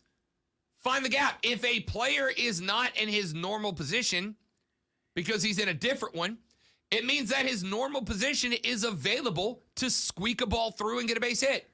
So maybe do that. Maybe do that. It seems like that would be a better way to do it. It seems like that would be a better way to handle it. I don't understand the argument of, well, when they put a defender there, it's harder for me to get a hit. Yes. That's the point. You're a major league ball player. Figure out a way to drive it. If you need to push it over to left, bring those wrists around a little earlier and push the ball to where the shortstop isn't. If your guy known for hitting it down the third base line and they move the second baseman directly over second base, then crack those wrists a little bit late and try to shoot that thing out to right field. You were a Major League Baseball player. I do not understand the concept of them playing defense this way makes it harder to get a hit. Yeah, that's what they're trying to do, right? Like, in what other sport would that work? In what other sport would that work? Would that work in basketball if the NBA came up with a rule that defenders weren't allowed to go outside of the three-point line? Right? Because a shooter went, well, when they play defense out here, it makes it harder for me to hit a three-pointer. Yeah, that's the goal. That's the point. Would that work in football? If football banned the cover 3 defense because Tom Brady said, well, when they put 3 DBs down there, it's harder for me to throw the ball deep. Yeah, that's what they're trying to do. That's the point. Seems to me like if they go 3 high defense, there's going to be a gap underneath. And while you may not be able to go long ball on it, dink and dunk them. Do your job. If you are a professional athlete, and the defense that a team is playing is taking away the thing that you want to do, then do something else. That's how sports works. Aaron, Anthony, like, it blows my mind. I genuinely do not understand how this is the argument. I genuinely don't understand how this is an argument. I don't get how this is, oh, well, baseball's offensive numbers have come down. And look, if you want to make the argument that more baseball, that more runs in baseball equates to better TV ratings, I mean, if you want to show me the data, that's true, that's fine. But at some point, the integrity of the sport has to matter more than the number of people watching on television, right? Otherwise, why not scrap baseball and just do a home run derby league? Why not scrap baseball and just start putting targets out in the field, right? No defenses at all. Just put targets out there. And if your ball lands on this target, it's a triple, and this target, it's a double. And if it goes, over here, it's a foul. I don't know. It just seems to me like, why wouldn't you just do something else? Otherwise, you're going to get to the point where you're attacking the integrity of the game, and for what?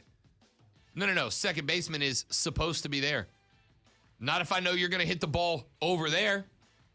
It seems to me like as a defender, I should be wherever it is most likely you're going to hit the baseball. How is this your argument?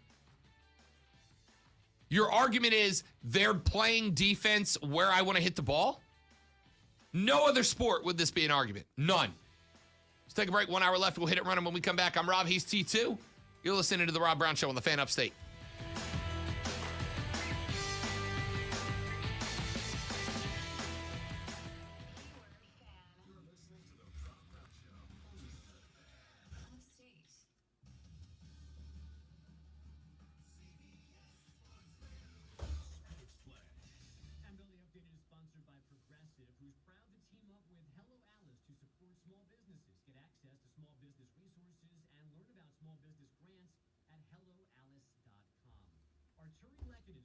There we go. All right. 2 down, 1 to go.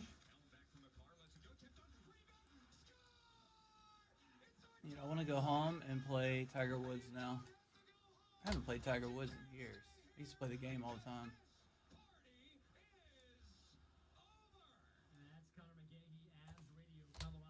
When that Tiger Woods Masters game dropped that year, I cannot even begin to tell you how many hours I put into that.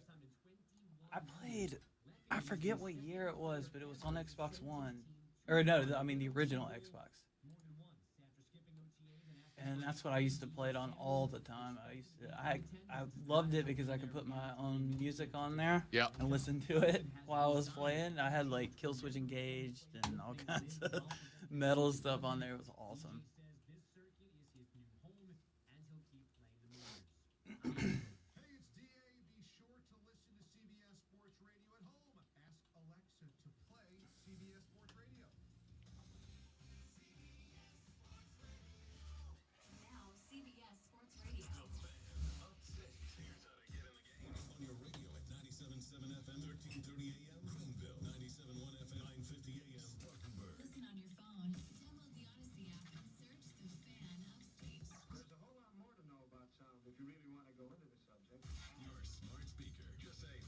97 The Fan Upstate. On your HD radio at WFBC HD3. There's just one more thing. And on your computer at TheFanUpstate.com. Everyone knows how beneficial therapy can be, but traditional therapy can be overwhelming, confusing, and inconvenient. When scheduling in-person therapy, it can be difficult to find the right therapist near you, and it can take weeks to get on their calendar. We knew there had to be a better way, and that's where BetterHelp began. I'm Danny, co-founder of BetterHelp Online Therapy. When Alana and I started BetterHelp in 2013, our mission was simple: find a way to make professional therapy accessible, affordable, and convenient for everyone. BetterHelp works around your schedule and lifestyle. You can connect to a therapist by phone, video call, or even text message. You don't even have to turn on your camera if you don't feel comfortable. And if your therapist isn't the right fit, you can switch anytime with a click of a button, because BetterHelp is designed with you in mind. See why over 2 million members have trusted BetterHelp for online therapy. Go to betterhelp.com/youfirst and get 10% off your first month. That's betterhelp.com/youfirst for 10% off your first month. Prescription products require an online consultation with a healthcare provider who will determine if a prescription is appropriate. Restrictions apply. See website for full details and important safety information. Subscription required. Refund available for 60 days after purchase. Have you heard about HIMS? Apparently they take the awkwardness out of treating ED, and the process is really straightforward. HIMS? Yeah, my buddy gets his ED meds through them. Said their online process is much simpler than going to a doctor's office. Oh yeah, their entire process is only a few steps, and they only ship ED meds from certified pharmacies in the U.S. that are 100% FDA approved. All you got to do is go to 4hims.com. Sunday, Steven. Taking the lady friend to go see it Sunday. I still have not seen it. It's killing me because everybody's starting to talk about it and tell me what happens, and I don't want to hear. So Sunday, I got the Liberty game tonight. I've got a corporate event tomorrow. I've got date night Thursday. I've got Brad Paisley Friday. I've got a Liberty game Saturday. So Sunday's the next night that I have nothing to do. Oh, you're going to the Brad Paisley concert? Yeah. I love Brad Paisley. That guy can shred, man. That guy can play. I'm not a big fan of country, but I do like some of his music. Brad Paisley's got some good stuff. He's got some very funny songs. He's got some really good songs. But I like even the if you just go watch that guy traditional- play guitar, he can shred. He's got that traditional type voice too. That's Yep. what I like about him. His signature Telecaster, the last two guitars I'll ever buy, I want Paisley's signature Tele, and I want Zach Wild's signature Les Paul. Those are the two. You want Zach Wild's That one? Zach Wild Les Paul is gorgeous. Yeah, I've seen that one before. I want it because it's got that bullseye pattern, but I want it black and gold instead of that black and beige. Yeah. I never really had a desire for any kind of like anybody else's like style guitar, only because I guess when I go to like buy a guitar, I just go by the way they sound and how it fits with me. Yeah. So I guess I've never been like, oh, I gotta have that guitar. I bet you it does this or does There's that. not many signatures. I would take. I do want a Les Paul though, like the original Les Paul. See, Zach Wild said his 'Cause I love Epiphone. his Les Paul Epiphone's the way probably that my I would set it favorite up. brand of guitar. Even their cheap ones sound good. if you mod them right. If you mod them right. Facet has a simple flat fee. There's no hidden charges. And with nothing to sell, there are no commissions. Visit tryfacetwealth.com for 2 months free off your first year of financial planning. That's tryfacetwealth.com. Facet Wealth is an SEC registered investment advisor. This is not an offer to buy or sell securities, nor is an investment, legal, or tax advice. This report is sponsored by South Carolina Education Lottery. Cash Pop is the new draw game from the SC Education Lottery. Pick one number from 1 to 15. Match and win a cash prize. It's really that easy. Prices range from 5 times your wager all the way up to 250 times. Cash Pop is the game that pays. For more, go to sceducationlottery.com. All right, coming back.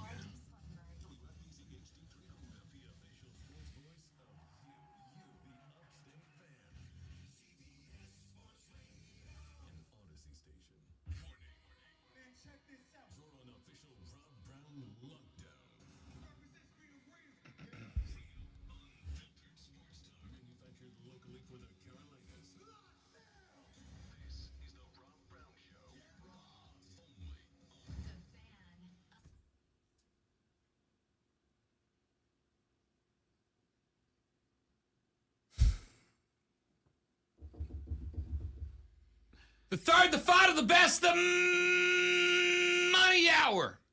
of the Rob Brown Show goes now. This is the Fan Upstate. Hello, Upstate South Carolina. Hello, America. Hello, world.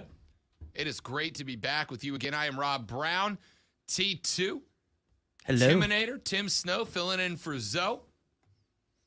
By the way, for those of you that are interested, but have not got the opportunity to watch your top of the table Greenville Liberty, the USLW Women's League team. They will play at home tonight, 7 p.m., Legacy Early College. And the play-by-play guy for that game is exceptionally handsome. So if you want to tune in, that game will be available at 11, the word 11, 11sports.com. 11sports.com. I will be on the call tonight for the Greenville Liberty game. Very much looking forward to that. And for those of you that have not been paying attention, as I mentioned a minute ago, the Greenville Liberty are currently on top of the W League table right now. They're the best team in the league, hands down, averaging 100 goals a game. Okay, it's a little dramatic, but it's close.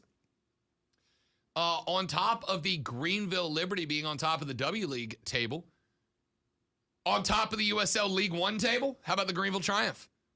Ladies and gentlemen, the Upstate is a soccer community, and those two teams are running their respective leagues.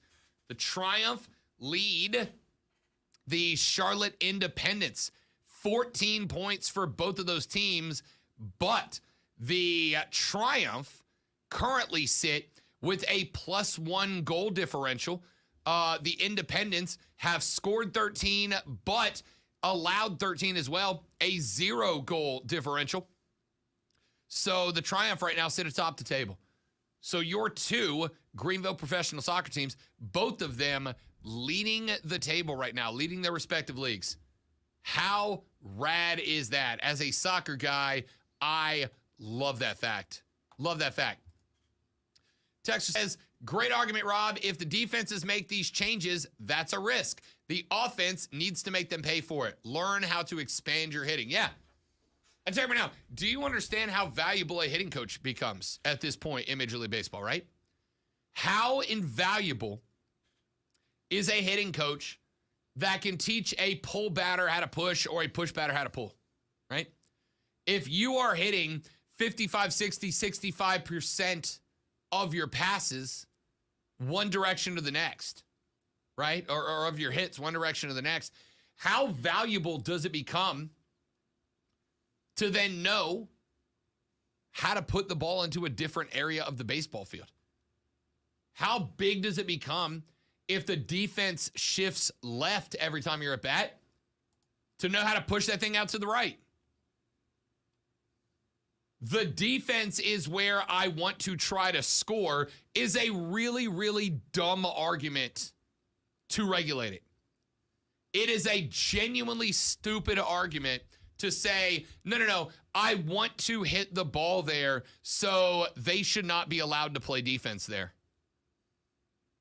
Like, it's one thing when somebody brings a good logical argument to the table that I go, all right, you got some good points. And I actually need to put together a counter argument or defense based on yours.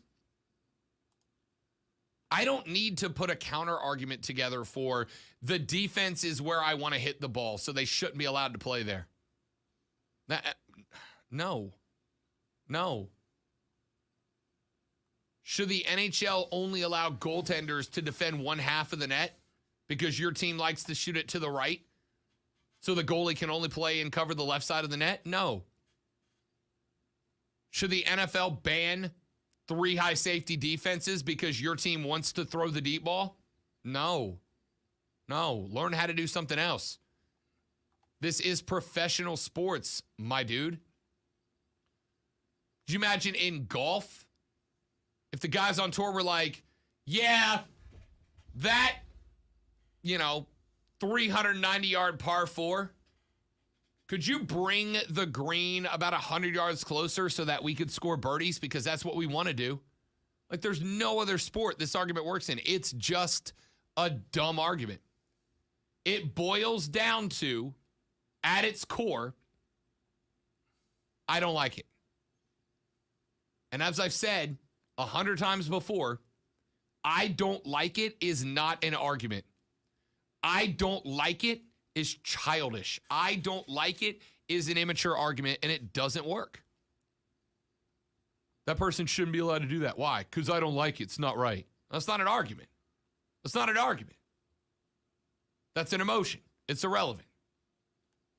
All right. A couple of other things I wanted to get to. By the way, join us on the Facebook stream at facebook.com/thefanupstate or check us out on YouTube. Search The Rob Brown Show on YouTube. Like and subscribe to that channel, and you can go behind the scenes and watch the stream live every day. Rapid fire through another few stories here because we've got our favorite segment of the week, Faces and Heels, coming up next. I was watching yesterday college baseball. Final day of the regionals. Super regional bids in play in, I think 9 different game 3s yesterday. One of them was East Carolina taking on Coastal Carolina. The ECU Pirates were in search of their first men's College World Series berth in program history.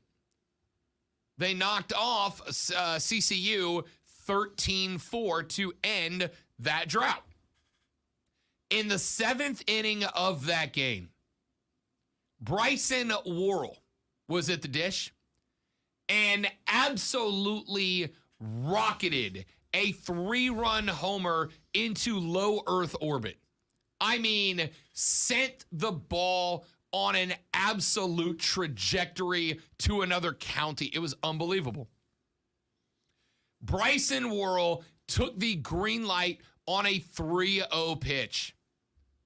A 3-0 pitch.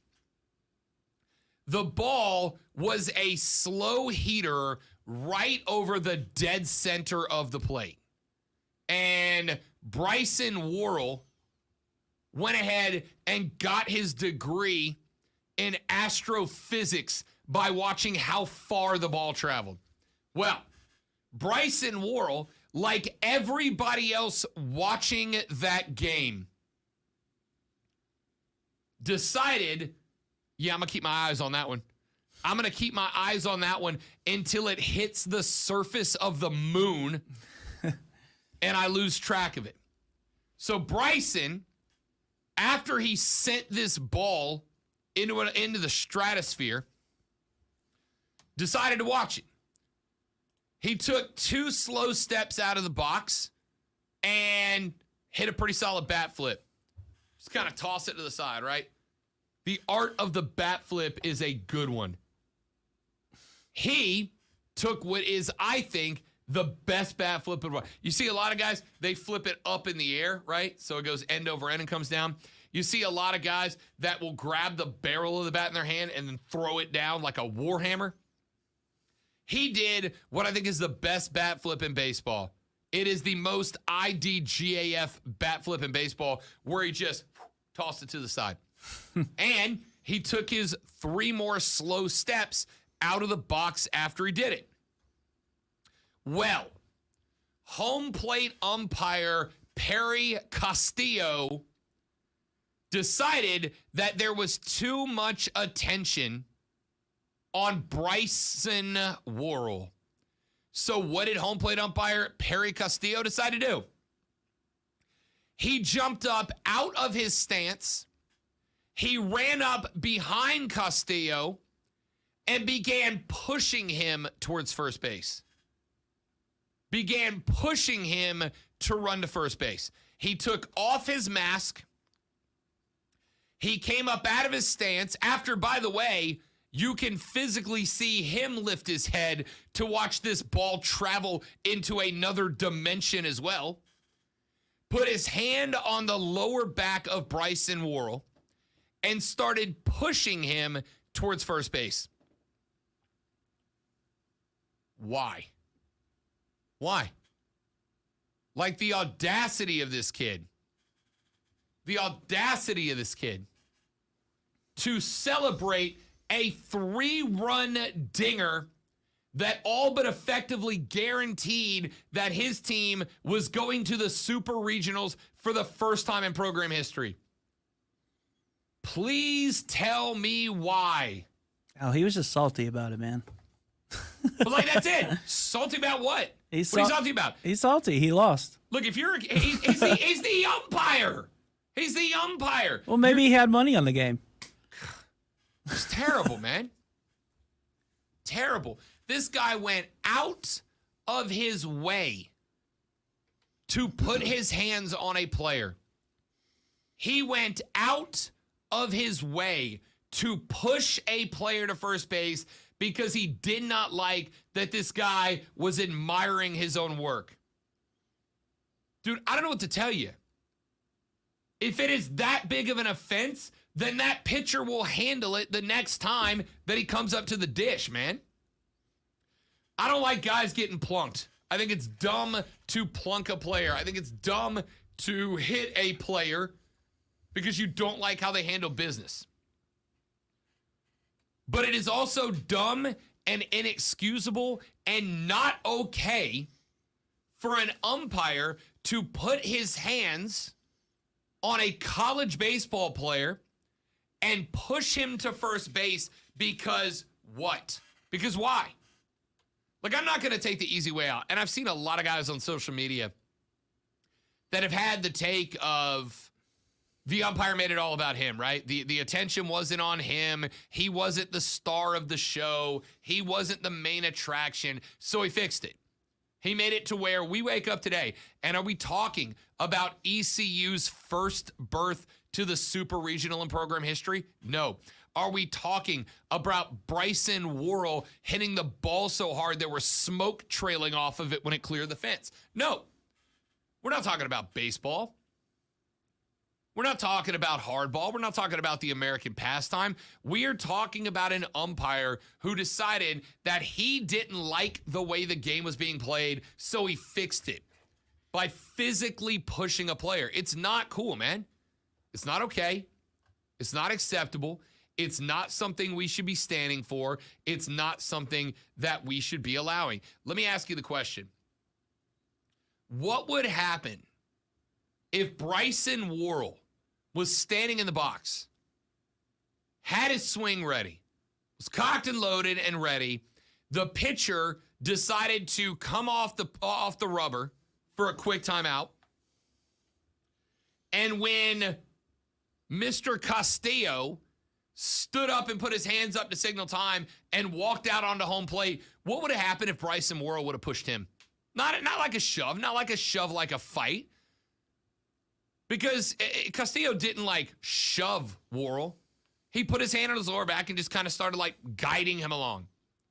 What would happen if Bryson Worrell was to come out of his stance, put his hand on the chest of Castillo, and start pushing him back to the umpire's box? My man would have been tossed from the game and probably the program, right? He'd have been tossed from the game and likely from the rest of that super or of that regional. If you reverse the roles of this, Bryson Worrell is out of this game and maybe out of the super regionals for making contact with an umpire. So tell me why it is that we're good with the umpire putting his hands on Bryson Worrell and shoving him to first base. If we are anti-players pushing umps, we should be anti-umps pushing players. No one is here to watch you, Blue. Nobody bought a ticket to come see how great you are as an umpire. You know what we came for? 3-1 solar system crossing home runs and guys admiring their handiwork. Let the boys play. If he overdid it, he'd have taken a fastball to the hip the next time up, and he'd have known what he did. It is not about you. You made it about you for no reason other than I'm old and I don't like the way you play baseball. Well, then get the hell off the field. If you don't like the way the guys are playing the game, don't be a part of the game. But don't make it all about you in the game. It's a joke. Faces and heels when we come back on the Rob Brown Show on the Fan Upstate.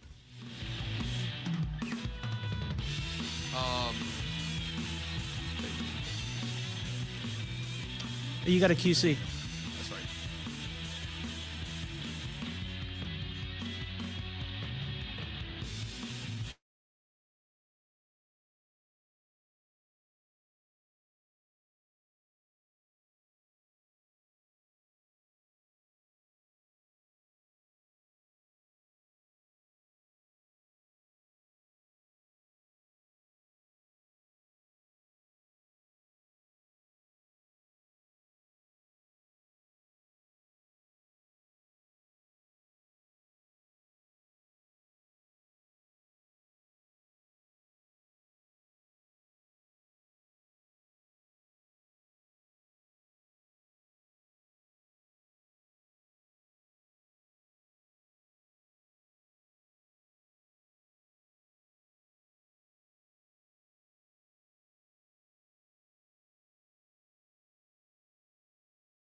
Has it been 2 weeks, Steven? I didn't think it's been 2 weeks. I thought, well, I guess maybe Thursday is 2. Yeah, Thursday's 2 weeks. Yeah, but don't do that. Well, don't do that. Don't do that to me.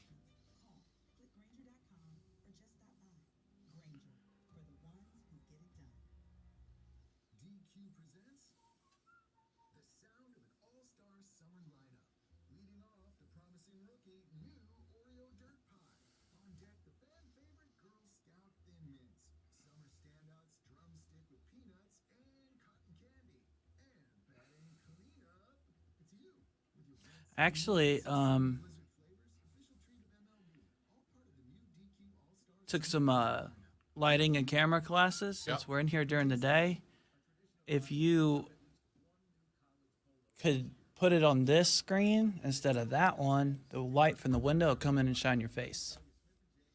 Like put the camera over there? Mm-hmm. Now, I got to do it here because I got to look at this computer. Okay, That's I didn't the only know. reason I moved it there is because, so what was happening was when I had the camera there and I was looking at the computer, people were looking at the side of my head. I put it on that computer and I'm looking at that computer. I have my, like I'm looking into the camera for the most part. Because my initial plan was to come from that direction and fill this wall up with stuff, but I don't have a computer over there. And when I asked about it, they're like, no, like this is your computer. So I just kind of stuck. So what I'll probably do is get another flag to cover up just that one window. We'll see. I haven't figured it out yet.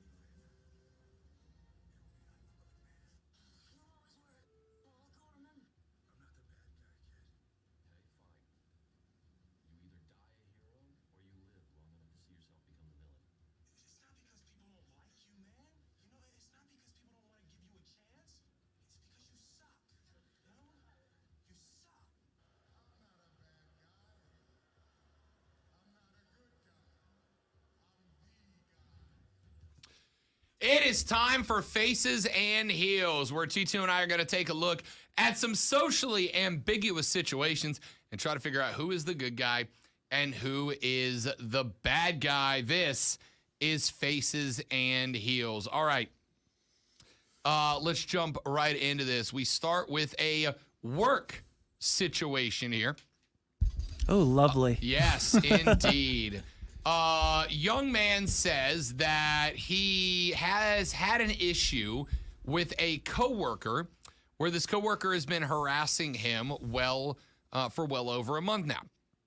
Says that he is rude behind the scenes, that he cusses him out frequently, but that every time the boss comes around, this guy becomes a model citizen, right? Becomes the model worker. So he went to the boss and said, this guy's harassing me, and effectively said the boss did not believe him. He said the boss took it personally when I kept complaining and chewed me out at one point for lying about it. So I went to his boss's boss and told him what was going on. The boss's boss got on to the boss for not investigating it properly. He said my boss came and chewed me out. Well, after a while, the boss had another guy show up and join their crew. He said, I heard him on a phone call talking to the boss. The boss sent this guy in as a spy to investigate the situation. Said he brought him in as a spy, and I knew that.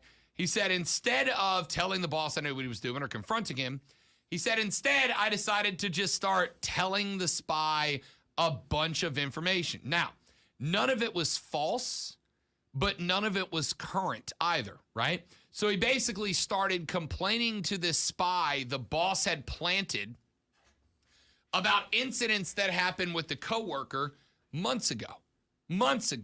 Started telling him, yeah, he just said this to me, even though he hadn't said that in well over a month and a half. Said that the spy eventually went back to the boss and the coworker got fired.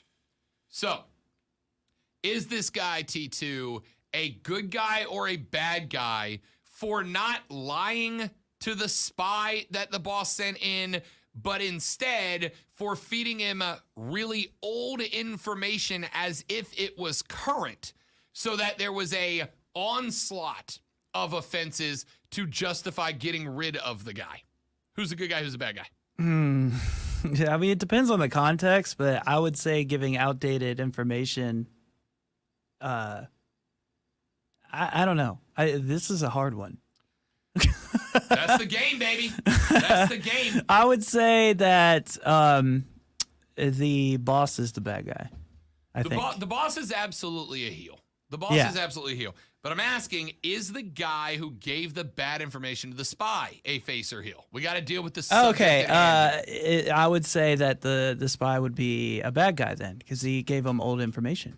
I'm actually gonna say the guy is a face. The guy that reported the information is a face. And I'm gonna Face is good and heel is bad, face is right? good. Baby Okay. face is good. Heel is bad guy. I'm gonna go with I'm gonna go with the worker here. He didn't investigate it properly, though. Correct. I agree. The boss, and because the old allegations were not investigated properly when there was genuine claims of improper work environment, I am 100% going to go that by telling him things that have happened in the past, again, he didn't lie, he didn't omit, he just said, yeah, this happened, as if it was currently happening. It did happen. I got no problem with it, unless he started making stuff up, but it doesn't seem like that, like that's the worst thing ever. All right, let's go to another one. A 27-year-old woman recently met her 25-year-old boyfriend's parents over dinner. The boyfriend said, I come from a very strict household. My dad is ex-military and he runs his household that way. She said, I come from a very loose, open household, right? Mom and dad were on equal footing. It was pretty make it up as you go. Said that they met the parents and she said hello, and he greeted her back with, my name is General so-and-so, and you will address me as such, right? Demanded she use his military title. So she replied back with, hello, my name is Dr. Johnson, and you will refer to me as such, right? Right, Was right. like, cool. If you want to go by your professional title, that's fine, but I will as well. Right. So she said, you will refer to me as Dr. Johnson or whatever her name is. The general started not referring to her as doctor, but just as her name. Right. So she said after the third time that he just called me by my name, I just started calling him by his. Said ultimately, the dad said, I will not stand this disrespect in my home. You may leave now, and dismissed me. Said I can get out, right? She said, I would not have had an issue calling him by his rank, as weird as it is, if he would have called me doctor as well as I requested, because I earned a doctorate degree, which is hard to do.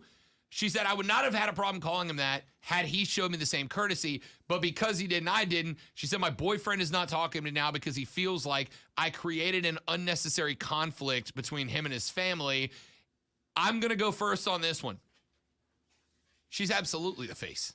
She's absolutely the face. 100%. Absolutely the face. 100%. Listen, if you earn... Dude's dad was a heel. Yeah, dad's a heel. If you earn, and I don't care what your background is, if you earn a commendation, if you earn a title that is special and tough to earn, right? A high-level rank in the military, doctor, etc., and you prefer to be called by that in an unfamiliar setting, I understand that, right? Yeah. If hey, Mr. Johnson, as is Dr. Johnson, I don't take that as offensive. Okay, I didn't know. Yeah, sure. Yeah, Doc, yeah. you got it, Doc. Sure, not a Now, I problem. may call you Doc, and you're gonna have to live with that, right? But that's just who we are. If you demand that people call you by that title, especially in a setting of familiarity, right? This is not his underling. This is not his inferior officer. This is not a lower rank military member. This is his son's girlfriend. You are at a family dinner. If you are going to demand that anybody outside of the family refer to you by your professional rank, then you had better damn well have the decent common sense and sense of, I don't know, respect to do the same for anybody else who requests it. This young lady is absolutely a face. That's exactly what I was gonna say. You know, I mean, like it was completely disrespectful. I mean, if you're demanding respect, that's fine, but you have to also give respect. You know? Attitude reflects leadership. That's it. That's it. All right, here's another one. This is a young lady. She's 17. She has a cousin who is also 17. Says that she is very blunt. She says what she feels. Says, I don't really have a problem with that. She said, yesterday I invited her to hang out with me and my friends, and she agreed. We hung out and talked. And my cousin looks my friend dead in the eye and says, you're not that pretty now that I actually look at you. My friend, the cousin said that to the friend. The friend of mine is very insecure about her looks, and I told my cousin this beforehand. My friend excused herself to the bathroom, and 2 other girls followed. I was so angry at my cousin. She knew that my friend had insecurities, and she thought it'd be okay for her to point out that she was ugly. I turned to look at my cousin, I raised my voice and told her, you are not as pretty as you think you are either. In fact, she is prettier than you. My cousin stood up and walked away and left. When I got home, my aunt was there with my cousin on the couch. They want me to apologize, but I'm not going to. My whole family is mad at me, and I'm no longer allowed at family functions until I apologize. Face or heel, Terminator? Face. Yeah, definitely. This one's easy, right? Yeah, Easy. face. You know, just because, you know, somebody is being one way doesn't mean that you can't stand up to them no matter what anybody says. Here's the thing. We have all met that person in life who is skated by on looks, right? Yeah. We've all met that person who is skated by because they're remarkably pretty or handsome or whatever, and they act like an absolute Delta Bravo because of it. We all know that guy. Yep. We also have all known the guy that's like, or the gal that's like, yeah, like you're pretty, but like you're not that hot, dude. Like you're not supermodel hot, right? Like you're good looking, but you're not skate by on looks alone attractive. There's nothing more satisfying than somebody like that getting put in their place. The only thing more satisfying than somebody that is moderately good looking and thinks they're better than they are getting put in their place is when somebody puts a supermodel looker in their place. Let's do 1 or 2 more. We got time. We'll make some extra time here. All right. Let's see. I got a couple more I want to get into. Let's go with this one. Young lady's getting married in a couple of months. She says, I am the daughter of an alcoholic. My fiance is the son of an alcoholic. When my parents get drunk, they get mean. We also don't drink ourselves. For this reason, we are having a dry wedding. My future mother-in-law asked if she could bring some wine with her and my sister-in-law into the wedding. I said no and made a post in the wedding group stating that any alcohol being brought onto the premises would result in the offending party being removed from the wedding. My sister-in-law got up in arms and now apparently thinks that I'm a jerk, end quote. I'll go first on this one. I love wedding receptions. I am undefeated at wedding receptions. I have a great time at wedding receptions. What do you mean undefeated? Like I'm undefeated. I mean, I have never left a wedding reception without having had a great time. Oh, okay. I have never left a wedding reception without having it become the life of a party, right? I love a wedding because wedding receptions, more than any other event, are the one event where nothing outside of that room matters, right? No, if you don't have to tell people we're not talking politics at a wedding reception. Nobody does it. Nobody does it. Yeah. Nobody does it. Yeah, Nobody brings up controversial topics at a wedding reception. You are there you're there for a good time. Everybody's smiling. Yeah. Everybody's happy. They're eating. There's no politics. All the things your mama told you not to talk about in mixed company at dinner, nobody talks about that at wedding reception. Everybody's there for food and drink and dancing and blah, blah, blah. I will also tell you that the more open the bar is at the wedding reception, the more fun Rob Brown has, all right? I'm not saying I get absolutely schmammered at wedding receptions, but your boy's known to have a few Jack and Cokes and cut loose on the dance floor. Yes, I do have moves. Thanks for asking. That being said. Oh, I have to see this one day. That being said, I have zero problem if you want your wedding to be a dry wedding. I get it. I don't know. It's not for me. I've DJ'd several weddings that were dry. Yeah. But it doesn't mean that it's going to be a bad party. It's just you got to do more work. It's just different. Exactly right. Exactly right. It's tougher to be entertained. I'm not saying it's bad.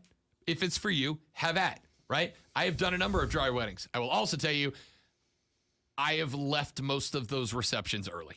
All right? I'm not saying you can't. Everybody leaves a dry wedding early. It does not matter. Yeah, exactly. It don't matter. So if because of personal and family reasons you say no booze at my wedding reception, that's fine. And I expect people to honor that. I expect people not to show up and start sneaking booze in. However, you also have to understand that if you call for a dry wedding, people are not staying for a 3.5 hour, 4 hour dry reception. They're just not. Some people might, but those people are the ones that sit in their chair for the entire reception. They are not going to be the people that get turned on the dance floor. They are not going to be the people that are throwing flowers and having a great time. Those are going to be the people that sit in the corner and silently judge those of us that imbibe and have a good time. So if you don't want it at your wedding, don't have it at your wedding. I'm 100% fine with that. If you don't want people throwing down at your wedding, that's cool too. But just recognize, I will be there for the wedding. Yep. I will be there for the ceremony. I will come to the reception, but you got me for about 30 minutes and then I'm out. Yep. You got me for about 30 minutes. You're absolutely right. I mean, I've done hundreds of weddings and they're always like that. Yeah. Always like that. Because if it's a dry wedding. Now the ones that are not dry, oh my God. I got people sitting there. Are you leaving? Don't leave. Yeah. Don't leave. Yeah. But I used to DJ weddings as well. I cannot tell you when I DJ weddings, when the opportunity was there, when we weren't at like a paid venue, I cannot tell you how many times the reception would hit its end time, and then the bride and groom would come up and be like, "We will give you $200 to do another hour." Oh yeah, that happened to me all the time. Yeah. I think the most I've ever made for like after parties was like $800. Yep. I got paid in cash by the mother of the bride at a wedding reception one time, $600 to do another 1 hour of music, and I'm like, yeah, absolutely done. Yeah, because those are fun.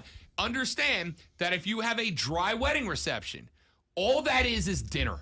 All you're doing is having a wedding dinner. I will stay for the dinner. But just like at a regular restaurant, when I am done eating, there's nothing left for me here. Right. If I'm at a dry wedding reception and I finish the chicken and rice and my plate is empty, there's nothing left for me here. Because the people that I would hang out with are all also sitting at the table like, okay. So when are we leaving? Because I want to go get drunk. Yeah. I'm going to the bar. I did a let's see, I was probably 24, 25. But one of my best friends then at the time got married to a young lady who came from a ultra religious household. And they did a dry wedding reception at a church. Me and the rest of the guys in this group, we did about 45 minutes at the dry wedding reception, and we all walked to the bar across the street, right? Because our plan was walk over there, have a couple of cocktails, and then come back. We're not bringing reception to your wedding booze to your reception, but we're gonna go have a couple of drinks, come back. We walked over there. He called us and was like, "Don't come back. Don't come back." Oh yeah, you're at the bar. You were at a church, right? Yeah. They were, the reception was at a church in a life center. They were like, "Do not come back since you've had a drink." We were like, "Done. See ya." Yeah, he also had the balls to get married during college football season. So the Auburn LSU game's on, and we're like, "Okay, all right, we got TVs here anyway." Yeah, this is better than there. Yeah. Texas said there will be a secret stash of liquor for guests at my weddings, my weddings plural. But otherwise, beer and wine only, because I cannot trust a single one of my friends. Oh, I get that. Texas says, if your wedding is a dry wedding, I will not be there. Yeah, I get it. I will be there for the ceremony. I will be there for the dinner at the reception. And then I am Audi 5000. Let's be honest. Most people come for the free drinks. Correct. Hell, I'll stay if it's a cash bar. That's fine. Yeah. I mean, I will too, but I will also have a bottle of whiskey in the vehicle to bring in with me. Oh, I always kept one in my bag. Like an adult. All right, Twitter trending topics when we come back on the Rob Brown Show. This is the Fan Upstate.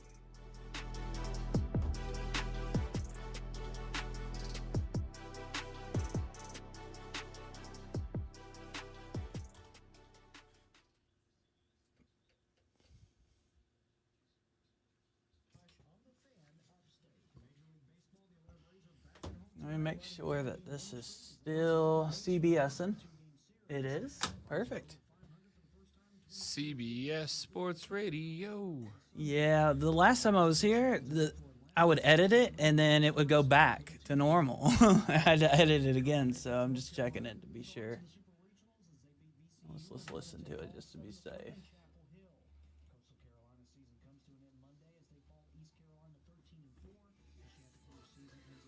Okay, yeah, we're good.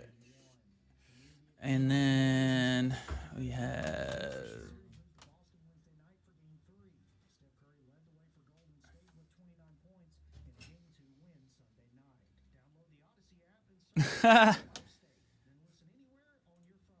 Yeah, I agree. Just go to the courthouse and then go get tanked at a bar. That's right, Will.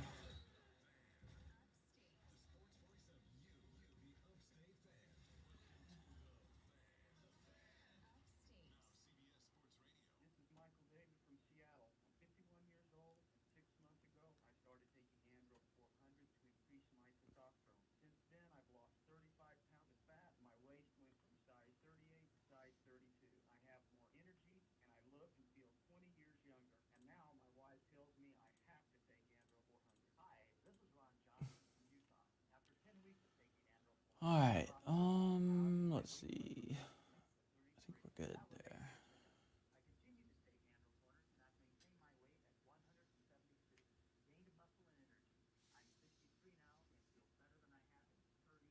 Andro 400, the natural way to increase testosterone, lose belly fat, gain energy, and feel good. Try Andro 400, the safe, effective, affordable way to boost your testosterone. Go to andro400.com or call 888-400-0435. 888-400-0435. My friend and I are taking a trip to Mexico this year, but neither of us speak Spanish. So we downloaded Babbel and started learning Spanish fast.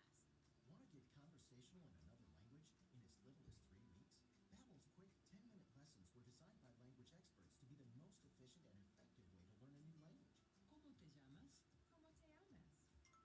¿De dónde eres? ¿De dónde eres? Babbel's interactive lessons are created by real language teachers and voiced by real native speakers using a modern conversation-based method. So in no time, you'll be speaking confidently about real-life topics in another language. Nosotras vamos a México en 2 días y ahora hablamos español. Gracias, Babbel. Sí, muchas gracias. Babbel, language for life. Celebrating 10 million subscriptions sold. Now try Babbel for free at babbel.com. Just go to babbel.com and start learning a new language today. That's babbel.com. BABBEL.com. All right, we back. Art Chaikin is someone you're supposed to hate.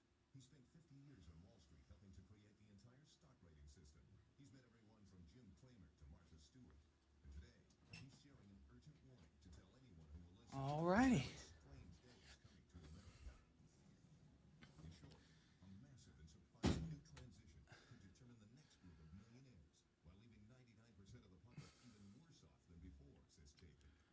All right, we got a minute and a half. Oh, no, I'm sorry. Oh, we still got a couple minutes. Okay. I think.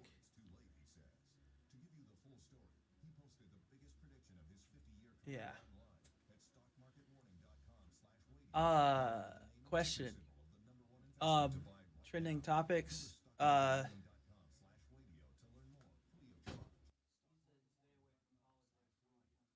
if we can. I got one right here. So we need like 4 or 5 because we're gonna. Usually I don't do one for the whole thing. Okay. So just if you'll go to the trending list. I got it. And you can do like trending nationally or locally, whichever one you want.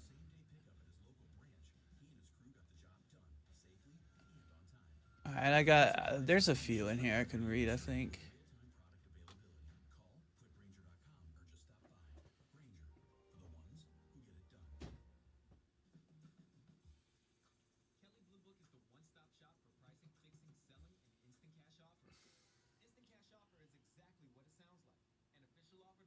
What's that? NAOYA? Say that again? I think it's a sport one. Naya and no? And you? And no? see, what do I have trending? I've got Prince is trending. We can do that. Yeah, that's the first one I was gonna do, and then Dustin Johnson here. Hashtag pray. Applebee's. Dustin Johnson. Mike Tomlin. Taco Tuesday. Kid Rock. Iowa. Disney adults. Do that one. So what? I just read Applebee's or? Yeah. So like, Okay. literally, so you'll bring us back and you'll introduce the segment, and then you'll go. All right. Trending on Twitter right now is hashtag Prince. Hashtag Prince. Yeah. Oh, okay. I got you. And then basically what you'll do is you'll read. So I'll give what I know about it, and then you give the real reason it's trending, unless I got it.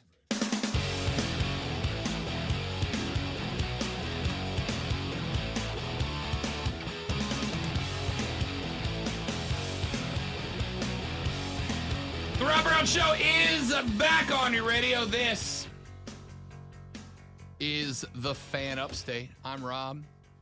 T2, Tim Snow, the Timinator, sitting in today. You know what? We actually got to this segment on time. What the heck, man? Let's just do it. Let's just start Twitter. And now, the Rob Brown Show presents Twitter Trending Topics. All right. So the first thing we got for trending on Twitter is hashtag Prince. Hashtag Prince. Yeah, man. It is Prince's birthday today. Prince Yep. would have been 64 years old today, and still would have been Prince. Prince was the best. If you have never seen it before, Tim and I were talking about guitars during a couple of different breaks. We both play a little bit. If you go to YouTube, and look up Prince While My Guitar Gently Weeps, you are going to see the most masterful performance of a rock and roll song you've ever seen. On that stage are Tom Petty and Paul McCartney. Yeah, and, I've seen it before. Yeah, like legends of rock and roll. And then out comes Prince to play the solo to While My Guitar Gently Weeps on a stage with like 4 or 5 of the greatest guitar players of all time. And Prince comes out and plays a solo that captures the audience in a way I have never seen anybody do before. And then at the end, he just takes the guitar off and launches it into another dimension. It's an unbelievable masterful performance. Prince, I would also say, if you asked me to rank the top Super Bowl halftime performances of all time, I'd have to say Prince takes that spot. Like, I know MJ's will live on in infamy forever. I'll have to go back and watch that. I have never seen it. It's spectacular. I'm gonna go back and watch it. Spectacular. All right, what else we got trending? All right, hashtag pray, but P-R-E-Y. Yes, P-R-E-Y. Hashtag pray. There is I have not seen much about it yet, but there is a Predator prequel that is coming out. It is the Predator prequel. Now, I love the Predator. Love the Predator. The Predator I love those movies, yeah. is one of the most terrifying bad guys of all time, except when he's a good guy. They abduct people just to hunt them. Yeah. Like, it's awesome. It's terrifying. I love Predator. So the movie Prey is the story of a young woman who is out there against the OG predators. It looks like it's going to be like early, more primitive predators. Oh, yeah. Like Arnold Schwarzenegger. Which is kind of rad. Like the concept of the Predator pre-Predator technology is awesome to me. Like a more savage Predator. I'm all in for it. I can't wait. I think it's going to be great. I don't know anything else about it. I don't either. Need to know anything else about it. I don't either. Yeah, like I'm in. I love Predator movies. All right, what else we got? All right, hashtag Applebee's. Applebee's. Listen, I'm going to say, like, I don't have a problem with Applebee's. I don't have a problem with Applebee's. I don't have a problem with TGI Fridays, with Chili's. In fact, I am even known to show up to those places every now and then. Listen, if I am sitting at the house and I'm hungry and I'm too lazy to make anything, if the lady friend's like, let's hit Chili's, I'm in, right? I'm going. Sure, why not? A little skillet queso never hurt anybody. Applebee's is not on the list of places I think about. But like if I'm driving down the interstate and I need a burger and that's what's there, I'll eat it.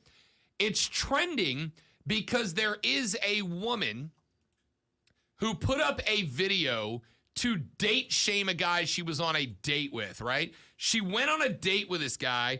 They went to Applebee's. She ordered $42 worth of food at Applebee's. Now, the thing about Applebee's that brings you there is it's about as good as you're going to get for still a fast food level price tag, right? It's a little more than McDonald's, but it's not crazy expensive. This woman ordered $42 worth of food at Applebee's and then date shamed the guy when he was like, yeah, I'm not buying you $42 worth of Applebee's, right? Like if you bring a girl on a date to Applebee's, you are doing it because the premise is it is nicer than a McDonald's, but I'm not going to be out $42 for your meal, right? Like if you go eat at Applebee's, even if you have a drink or two, it should rack up to be about $22, top end, right? This woman got $42 worth of food at Applebee's and then date shamed this cat because he went, yeah, I don't know you like that.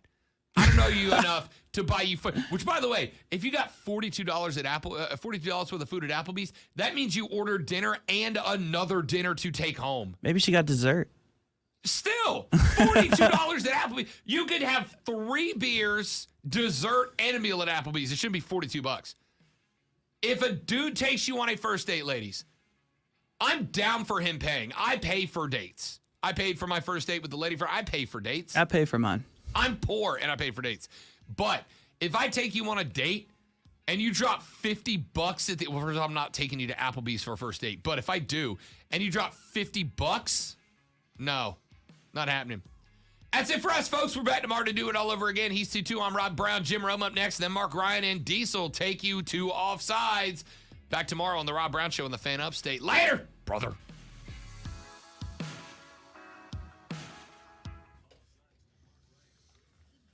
All right, stream. Appreciate you guys watching. We'll see you tomorrow.